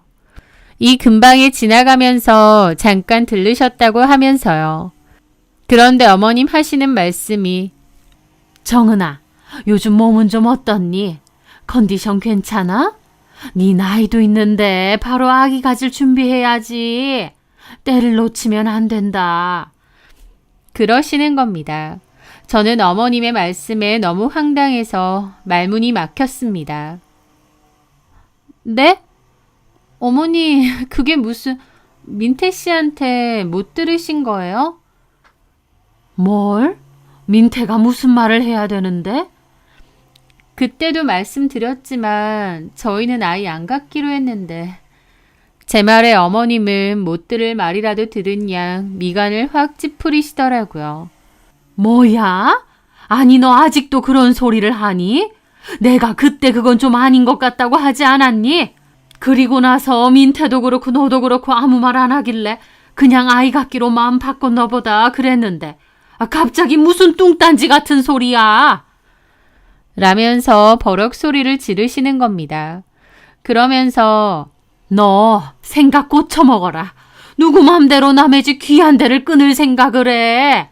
그럴 줄 알았으면 내가 너랑 민태 결혼 안 시켰지. 그러면서 역정을 내시는 겁니다. 저는 어머님의 화내는 모습에 잠시 할 말을 잃었습니다. 남편이 결혼 전 분명히 말하겠다고 했는데 또 얘기를 안 한 거예요. 일부러 안 한 건지 정말 까먹은 건지는 모르겠지만요. 저는 남편을 불러서 얘기를 하자고 했고 남편은 일을 하다 말고 급하게 집으로 오게 되었습니다. 남편은 집에 오자마자 저와 어머님 사이에 그 안 좋은 감정을 눈치챈 듯 눈치를 좀 보는 것 같더라고요. 자기야, 어머님께 왜 말씀 안 드렸어? 분명히 말씀드린다고 했잖아. 아니, 너네 진짜 애 안 갖기로 한 거야? 내가 그러면 이 결혼을 왜 시켜? 그러자 남편은 우물쭈물 말하더라고요. 엄마, 그게 우리 아이 안 갖기로 한 거 맞아. 내가 말했어야 되는데. 아니 그러니까 누구 맘대로 왜 니들끼리 그런 결정을 해? 우리 결혼이니까 우리가 결정하죠. 그거 네 생각은 맞아? 정은이 얘가 그러고 싶다니까 너도 따라가는 거 아니야? 너 아기 좋아했잖아. 아니야. 나도 아기 별로야. 그러면서 엄청 두루뭉술하게 마지못해 딩크를 하는 것처럼 대답을 하는 겁니다. 그걸 지켜보는 저는 속이 뒤집혔죠. 왜냐면 저랑 둘이서 얘기할 땐 남편도 저만큼이나 확고한 딩크였거든요. 그런데 어머님 앞에서 남편 태도는 저 때문에 어쩔 수 없이 딩크를 하겠다는 그런 우유부단한 태도인 겁니다. 자기야, 어머님께 확실히 말씀드려. 아이고 내 팔자야. 이게 다 뭔 일이니? 하시며 그 자리에서 뒷목을 잡고 쓰러지는 신용까지 하셨습니다. 옆에 계시던 아버님도 한숨을 푹 내쉬시며 아무리 그래도 이건 아닌 것 같다. 결혼했으면 애가 있어야지. 그리고 결혼 전에도 니네 엄마가 분명히 말했잖아. 그래놓고 결혼 후에 말을 바꿔? 이러는 법이 어딨냐? 라며 어머님 편을 드셨어요. 저는 억울했습니다. 남편이 얘기한다고 했기에 믿었고 별 말씀이 없기에 이해하신 줄 알았으니까요. 그렇게 여차저차 시부모님이 돌아가시고 저는 쌓였던 울분을 남편에게 터뜨렸습니다. 아니, 어떻게 그렇게 중요한 걸 아직까지 제대로 말씀 안 드릴 수가 있어? 내가 그때 말씀드리라고 했고 자기가 분명히 말씀드린다며. 자기가 얘기 안 해서 내가 얼마나 난처하고 당황스러운지 알아? 그랬더니 기껏 한다는 대답이 미안 자기야. 내가 바쁘고 결혼 준비 때문에 정신이 없어서 깜빡했던 것 같아. 라는데 진짜 혈압 오르더라고요. 결혼해서 중요한 계획 중 하나인 자녀 계획, 그것도 아이를 낳지 않겠다는 중대한 결정을 부모님께 알리지 않고 깜빡했다니요. 그것도 어머님이 진작에 그렇게 노발대발 하셨는데요.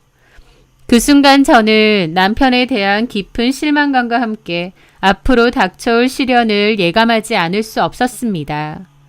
아니나 다를까 그날 이후 시어머니의 집요하고도 무차별적인 임신 압박이 시작되었습니다. 어머님은 매일같이 전화해서 애를 낳아야 집안이 화목하고 여자가 대접받는다. 나도 남들처럼 손주재롱 보는 게 소원이다. 손주 안겨주는 게 이 시부모에 대한 마지막 효도다라며 저를 들들 볶으셨거든요. 심지어는 출산 장려 다큐멘터리나 온갖 육아 예능 프로그램 클립 영상을 시도 때도 없이 제 메신저로 보내시며 저를 세뇌하려고 하셨습니다. 무슨 아기 울음소리나 옹알이 소리 모음 같은 것도 보내셨다니까요. 귀엽지 않니? 이런데 너희는 왜 아이를 안 가지려고 하니? 나중에 후회 안 할 자신 있니? 등등. 정말이지 사람을 질리게 만들고 정신적으로 피폐하게 만들더라고요. 저는 결혼 전에 부모님께 미리 말씀을 드리지 않은 남편이 원망스러웠습니다. 결혼 전에 시부모님께 충분히 말씀드리고 그래도 시부모님이 이 결혼은 안 된다고 반대하셨으면 차라리 저희도 결혼은 미루고 좀 더 시간을 가졌을 것 같아요. 그 사이에 시부모님을 설득해보거나 안 되면 각자 갈 길을 갈 수도 있었겠죠. 하지만 남편이 아무 말도 하지 않은 탓에 어머님은 애먼 저만 달달 볶고 계신 거였습니다. 제가 아이를 낳고 키울 자신이 없기에 아이 없는 삶을 살겠다고 선택한 건데 어머님이 그렇게 저를 들들 볶으며 아이 가지라고 재촉을 하시니 오히려 더 반발심만 생기고 화도 나더라고요. 지칠 대로 지친 저는 당연히 남편에게 어머님 좀 말려보라고 했습니다.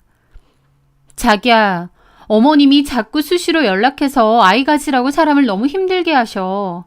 자기가 어머님께 확실히 좀 얘기해줘. 당신이 아들이잖아. 나도 그만하시라고 얘기 안 한 건 아닌데 자기도 겪어봐서 알지만 우리 엄마 성격 알잖아. 내가 괜히 말했다가 더 시끄러워질 수도 있고. 라면서 회피를 하려고 하는 겁니다. 황당하더라고요. 그럼 나는 어쩌라는 거야? 사실 자기가 어머님 아버님께 제대로 말씀 안 드려서 이렇게 된 거잖아. 그럼 자기가 해결해야 하는 거 아니야? 좀 자기가 알아서 요령껏 얘기 좀 하면 안 돼? 나 정말 중간에 끼어서 이러쿵저러쿵 하기 힘들어. 피곤해. 그러는 겁니다. 모든 책임을 저에게 떠넘기면서요. 그 순간 남편에 대한 큰 실망을 했죠. 진짜 내가 알아서 하라 그거지? 그래. 중간에 껴서 진짜 나만 곤란하네. 그래, 좋아. 남의 일인 양 귀찮아하면서 저보고 다 알아서 해결하라기에 저도 폭발하고 말았습니다. 그래서 저는 시어머니께 그동안 참아왔던 말을 단호하게 쏟아냈습니다. 어머님, 죄송하지만 저도 분명히 말씀드릴게요. 자꾸 이런 전화도 하지 마시고 아이 가지라고 설득하는 말씀도 그만하세요. 저희 절대로 아이 안 가질 겁니다. 이게 저희 부부의 최종 결정이에요. 누구 맘대로 너 기어코 이 남의 집 귀한 데를 끊어놓을 거야? 네가 뭔데? 어머님, 왜 저한테만 그러세요? 어머님 아들도 똑같이 동의한 일인데요. 내 보기엔 민태는 아닌데 너 때문에 억지로 아이 안 갖겠다고 하는 것 같더라. 내가 이럴 줄 알았으면 너랑 우리 민태 절대로 결혼 안 시켰지. 나이도 많고 애는 안 가진다고 그러고 고집은 새심줄보다 더하고 너랑 결혼시킨 거 땅을 치고 후회한다. 저도 마찬가지입니다. 어머니께서 이렇게까지 저희 결혼 생활에 간섭하시고 막말하실 줄 알았으면 저도 민태 씨랑 결혼하는 거 다시 생각했을 거예요. 뭐야? 이 싸가지 없는 게? 싸가지요? 어머니야말로 말씀이 너무 지나치신 거 아니에요? 제가 왜 어머님한테 싸가지 없다는 소리까지 들어야 해요? 그럼 네 지금 행동이 옳은 거니? 우리는 손주 바라는데 네 마음대로 손주는 없다. 기대도 하지 마셔라. 말씀도 하지 마셔라. 그러는 게 싸가지 없는 행동이 아니냐고. 당신 아들도 똑같이 그러기로 했다는데 저만 싸가지 없고 나쁜 년을 만드시더라고요. 결국 그렇게 어머님과 저는 서로에게 씻을 수 없는 상처를 주는 말을 주고받으며 한바탕 싸우게 되었습니다. 그리고 어머님과 제 사이는 돌이킬 수 없을 정도로 틀어져 버렸죠. 저는 그날 이후로 시댁의 발길을 완전히 끊었고 그 일은 당연하게도 남편과 저의 관계에도 깊은 골을 만들었습니다. 저희는 하루가 멀다 하고 그 문제로 언성을 높이며 싸우게 되었죠. 남편은 저보고 자기 엄마한테 사과하라고 했고 저는 싫다고 했습니다. 그리고 나중에 남편은 차라리 부모님 말씀 들어서 아이를 가지자고 하는 거예요. 아이 안 가지고 살기로 결심했다고 할 땐 언제고 바로 말을 바꿔서 아이 가지자고 저를 설득하려 하더라고요. 그런 남편의 태도에 저는 더할 나위 없이 큰 실망도 하고 정도 떨어졌습니다. 그렇게 저희의 결혼 생활은 시작한 지 고작 6, 7개월 만에 회복 불가능할 정도로 금이 가기 시작했습니다. 집안에는 웃음소리 대신 냉랭한 침묵과 서로를 향한 원망만이 가득했죠. 한때는 서로 없이는 못 살 것 같던 저희였는데 말이에요. 결혼 1년이 될 무렵에는 저희는 같은 공간에 있으면서도 서로 투명인간 취급하며 대화조차 거의 하지 않는 사이가 되었고 결국 합의하에 이혼을 결정하게 되었습니다. 상처밖에 없는 결혼 생활, 더 이상 같이 살 이유가 없어진 거죠. 저도 그 결정이 서로를 위해 최선이라고 생각해서 담담하게 협의를 했는데 이혼이라는 게 서류 한 장 제출한다고 해서 바로 땡 하고 끝나는 게 아니더라고요. 법적으로 최소한의 숙려기간 혹은 조정기간이라는 게 필요했으니까요. 그래서 조정기간을 가지고 있었는데 바로 그 이혼 조정기간에 저는 하민태라는 인간의 추악하고 이기적인 민낯을 똑똑히 마주하게 되었습니다. 남편이 아직 법적으로는 제 남편이었던 그 인간이 알고 보니 바람을 피우고 있다는 충격적인 사실을 알게 된 거였죠. 남편의 바람 상대는 다름 아닌 남편이 운영하는 미용실에서 디자이너로 일하고 있다는 조윤미라는 여자였습니다. 저도 미용실 갔을 때 몇 번 마주친 적도 있는 여자였죠. 그 사실을 알게 되고 기가 막히고 온몸의 피가 거꾸로 솟는 것 같았습니다. 남편은 저랑 사이가 틀어진 후에 그 여자랑 내연의 관계를 시작한 것 같고 저랑 이혼 합의를 하기로 했고 조정기간을 갖는 그 시간을 못 참고 대놓고 다니다가 저한테 딱 들킨 겁니다. 아무리 우리 관계가 끝났다고 해도 아직 이혼 조정기간이기에 법적으로는 부부관계가 정리되지 않은 상태잖아요. 그런데 버젓이 다른 여자와 놀아난다는 사실에 치가 떨렸습니다. 남편에게 이 사실을 따져 물으니 그는 눈 하나 깜짝 안 하고 뻔뻔하게도 이렇게 말하더군요. 우리 이미 마음 떠났고 정상적인 부부 사이 아니었잖아. 그런데 그게 뭐 그리 큰 문제라고 그래? 너도 곧 남남 될 건데 신경 꺼. 정상적인 부부 사이가 아니면 아직 부부관계가 끝나지도 않았는데 다른 여자와 연애를 보란듯이 해도 괜찮다는 걸까요? 게다가 제가 뒤늦게 안 것뿐이지 이미 저랑 이혼 얘기 나오기 전부터 그 여자랑 불륜을 하고 있었잖아요. 저와의 이혼이 모두 끝나고 만나던지 뭘 하던지 조정기간인데도 다 끝났다며 이제 숨기지도 않고 연락하고 만나다가 걸린 거였죠. 그 황당하고 파렴치한 태도에 기가 막혔고 저는 상간녀 위자료 소송을 걸겠다고 선언했습니다. 그 소식을 들은 남편과 어머님은 마치 약속이라도 한 듯 번갈아 저에게 전화해서는 차마 입에 담을 수도 없는 온갖 쌍욕과 저주를 퍼부었습니다. 어차피 갈라설 건데 왜 이렇게까지 더럽게 일을 만드냐, 독한 년, 돈에 환장했냐 등등 그들의 반응은 제 분노에 기름을 부을 뿐이었어요. 게다가 저랑 이혼 얘기 나오고 나서 만남이 진행됐다고 박박 우기는 거예요. 그래서 저도 어차피 이렇게 된 거 진흙탕 싸움이라도 하겠다 생각했죠. 저는 곧바로 증거를 찾기 위해 그 조윤미라는 여자의 SNS를 샅샅이 뒤지기 시작했습니다. 요즘 세상에 SNS만큼 확실한 증거 창고도 없으니까요. 그리고 저는 그곳에서 제 눈을 의심할 만한 그들의 파렴치함을 만천하에 증명할 증거들을 어렵지 않게 찾아낼 수 있었습니다. 조윤미는 자신의 SNS 계정의 버젓이 어머님께서 주신 감동의 선물, 항상 예뻐해 주셔서 감사해요 라는 낯뜨거운 글과 함께 누가 봐도 시어머니가 사준 것으로 보이는 반지와 명품 가방 사진을 자랑스럽게 올려놓았더라고요. 그것도 무려 2달 전에요. 심지어 시부모님, 하민태, 그리고 자신 이렇게 넷이서 마치 진짜 한 가족이라도 된 것처럼 팔짱을 끼고 환하게 웃으며 찍은 사진까지 보란듯이 게시해 놓았습니다.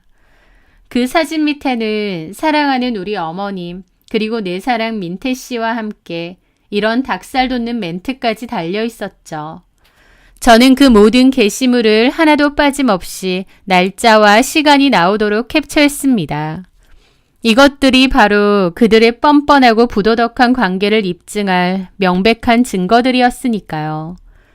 그렇게 모든 증거를 확보하고 상간소송을 제기하자마자 예상대로 시어머니에게서 전화가 걸려왔습니다.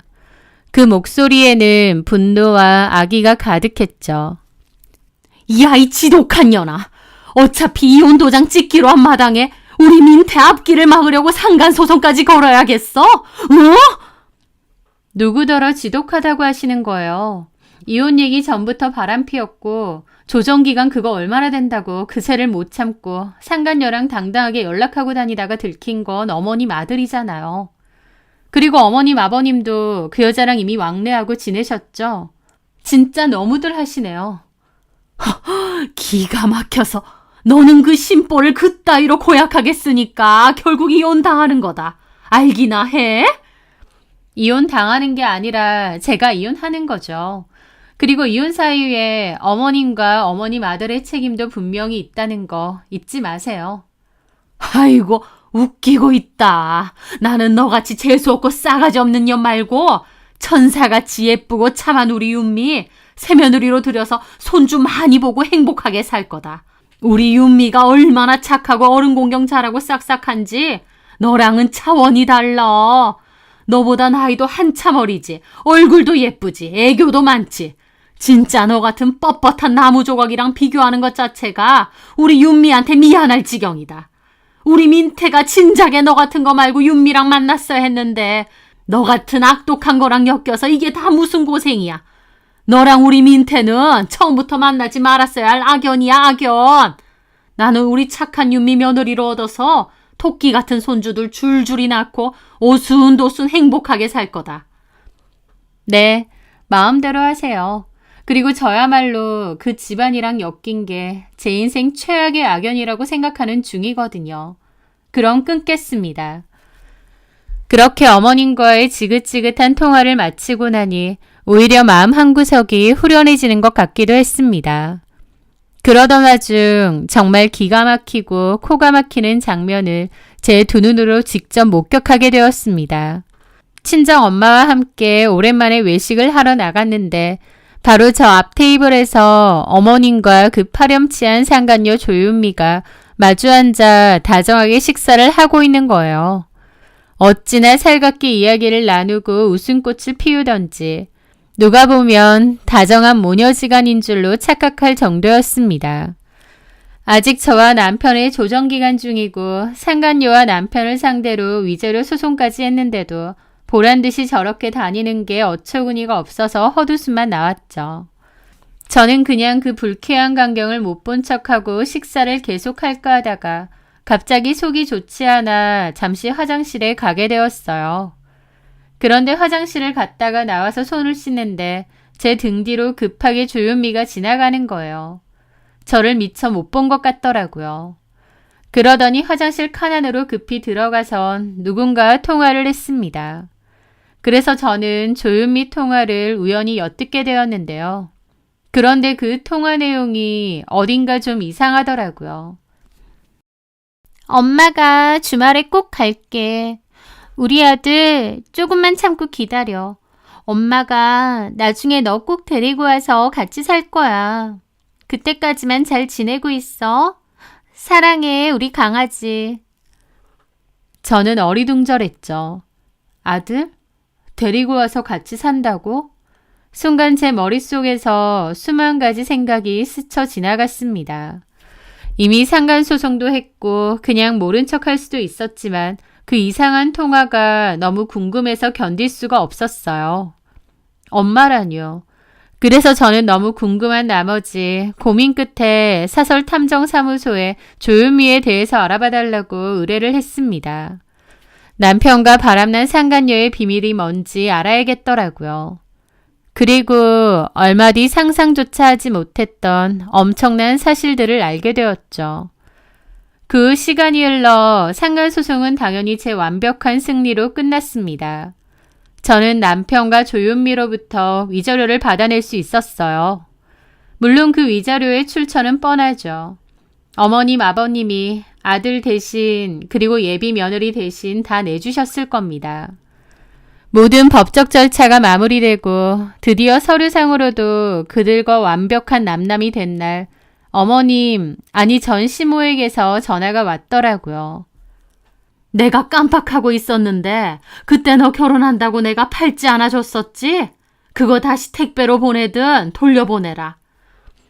결혼 전에 전 시모가 자기 팔찌를 하나 줬는데 저도 전 시모도 그동안 까먹고 있었거든요.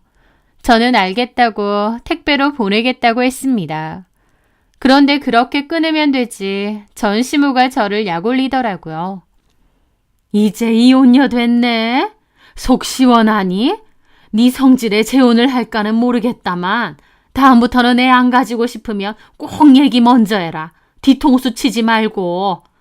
물론 이제 노산이라 애 가지고 싶어도 가지기 힘들겠지만 그 팔찌는 어서 보내. 우리 새며느리 윤미한테 줘야 되니까. 그러시는 겁니다. 와, 끝까지 비아냥거리는데 어이없으면서도 동시에 웃음이 나더라고요. 그래서 제가 그랬습니다. 걱정 마세요. 재혼 안 할 거예요. 이 결혼으로 제대로 되었거든요. 팔찌도 빨리 보낼게요. 어머님 그토록 아끼는 며느리한테 선물하세요. 참, 어머님 그토록 손주 노래를 부르시더니 소원 성취하셨던데요. 그것도 아주 제대로요. 미리 축하드려도 될까요? 하민태가 재혼도 하기 전에 손주가 벌써 그렇게나 많이 생기셨다면서요? 전 시모는 당연히 제 말이 무슨 뜻인지 모르겠죠. 저더러 지금 뭔 소리 하느냐며 꿈꾸냐고 하시더라고요. 그래서 저는 웃으며 차분하게 그리고 아주 또렷하게 말했습니다. 모르셨어요? 어머님이 말하던 그 천사표 새며느리 조윤미 씨요. 그 여자 과거에 이혼을 2번이나 했고 그 사이에 애가 각자 하나씩이던데요. 애들은 2명의 전 남편들이 하나씩 맡아 키우고 있다던데. 그 젊은 나이에 벌써 이혼 2번의 애 2이라니 대단하네요. 조윤미가 하민태랑 재혼하고 애 데리고 올 계획도 있는 것 같던데. 어머님이 그렇게 애타게 원하시던 손주 공짜로 그것도 1명도 아니고 2이나 한꺼번에 생기셨으니 얼마나 좋으시겠어요. 비록 애아빠는 하민태가 아니지만요. 이제 평생 소원 푸시고 그 예쁜 며느님이랑 그리고 그 며느님이 데리고 올 손주들이랑 오순도순 행복하게 잘 사시면 되겠네요. 네, 그렇습니다. 제가 사설탐정한테 돈까지 드리면서 알아본 바에 따르면 그 조윤미라는 여자는 20살 어린 나이에 혼전 임신으로 첫 번째 결혼을 했고 아이를 낳은 지 1년도 채 살지 못하고 이혼했더군요. 아이는 전 남편이 맡아 키우고 있었고요. 그리고 불과 3년 뒤 2번째 남편을 만나 거기서도 또다시 혼전 임신으로 결혼했고 2번째 아이를 낳은 지 고작 6개월도 안 돼서 또 이혼한 상태였습니다. 2번째 아이 역시 그쪽 전 남편이 키우고 있다고 했고요. 제가 그 식당 화장실에서 우연히 듣게 된 조윤미의 통화 내용은 바로 그 여자가 첫 번째 전 남편과의 사이에서 낳은 아들과 나누던 대화였던 거죠. 제 말을 들은 시모는 무슨 말도 안 되는 소리냐고 펄쩍 뛰었고 저는 제가 화장실에서 우연히 들은 통화 내용과 사설탐정을 고용해서 조윤미의 뒤를 캐본 이야기를 다 하게 되었습니다. 그 모든 것이 다 진실이라는 것을 알게 된 전 시모는 말도 안 된다며 펄쩍펄쩍 뛰시더라고요. 조윤미가 과거에 이혼 전력이 2번이나 게다가 각자 애까지 있다는 사실을 전시모는 꿈에도 몰랐던 것 같더라고요. 알면 그렇게 예쁘고 착한 새며느리 소리는 안 했겠죠. 게다가 조윤미가 그 애들을 데리고 올 생각이라는 것까지요. 저는 뒤집어진 시모의 목소리를 들으며 그랬습니다. 어머님, 그렇게 원하시던 손주가 공짜로 2이나 한꺼번에 더 생겼으니 얼마나 좋으세요. 이제 그토록 바라시던 대로 손주들 재롱 보시면서 만수무강하시고 행복하게 잘 사세요. 어머님 저더러 신부 좋게 쓰라고 하셨죠? 어머님도 신부 좋게 쓰셔서 조윤미가 데리고 올 아들들 친손주처럼 생각하시고 잘 돌봐주세요. 그럼 저는 이만 들어가겠습니다. 하고 제 마지막 인사를 정중하게 건네고 전화를 끊었습니다. 그런데 여러분, 여기서 끝이 아니었어요. 제가 그 지인을 통해 듣게 되었는데요. 제가 모든 사실을 다 밝힌 후에 전시모도 당장에 조윤미에게 사실 확인을 했나 봅니다. 조윤미는 그 모든 게 다 맞다고 한 모양이고 전시모는 당장 우리 아들하고 헤어지라고 했던 것 같았죠. 그런데 조윤미는 이미 하민태의 아이까지 임신한 상태였습니다. 그 여자는 혼전 임신이 특기이자 취미인가 봐요. 애까지 가진 마당에 못 헤어진다고 버틴 모양이고 결국 하민태랑 조윤미는 시부모님의 반대에도 불구하고 재혼도 하기로 했나 봐요. 그리고 조윤미의 아이들도 데리고 오겠다고 한 모양이더라고요. 그걸로 조윤미랑 전시모는 한바탕 하고 전시모는 뒷목 잡고 넘어갔다고 하더라고요. 전시모는 그토록 노래를 부르던 친손주를 드디어 보게 되었지만 동시에 과거가 복잡한 며느리와 그 며느리가 과거에 낳았던 2명의 덤 손주들까지 세트로 얻게 되신 거였습니다. 그 집이 쑥대밭이 되었다는데 과연 그 집안이 이번에는 이혼이라는 파국 없이 잘 헤쳐나갈 수 있을지 모르겠네요. 물론 그건 제가 더 이상 신경 쓸 바는 아니지만요. 저랑 이혼이 마무리되기도 전에 남편 상간녀를 그렇게 예뻐하고 천사 같은 며느리 어쩌고 하더니 그 천사 같은 며느리가 친 뒤통수의 맛이 어떠셨는지 궁금하네요. 그리고 우유부단 그 자체였던 전남편 하민태. 지금 돌이켜보면 하민태는 저처럼 딩크에 대해서 확고한 인간도 아니었던 것 같습니다. 그저 제가 딩크를 원하니 자기도 그러자고 했던 것 같고 어머님이 아이 가지라고 하니 또 그러자고 말을 바꾸는 그런 줏대 없는 인간일 뿐이었던 거죠. 우유부단하고 줏대 없이 그렇게 굴더니 이제는 이혼 전적이 2번이나 있는 와이프의 애들까지 데리고 와 키우게 되고 참 하민태에게 걸맞는 결말이 아닌가 싶네요. 돌이켜보면 참 사람 인연이라는 게 얼마나 허무한지 그리고 말 한마디, 진심 없는 행동 하나가 얼마나 큰 상처를 남기는지 뼈저리게 깨달았던 시간이었습니다. 참 힘든 시간이긴 했지만 또 인생 공부했다고 생각하며 훌훌 털어버리려고 해요. 제 길고도 험난했던 결혼과 이혼 이야기 끝까지 들어주셔서 정말 감사합니다.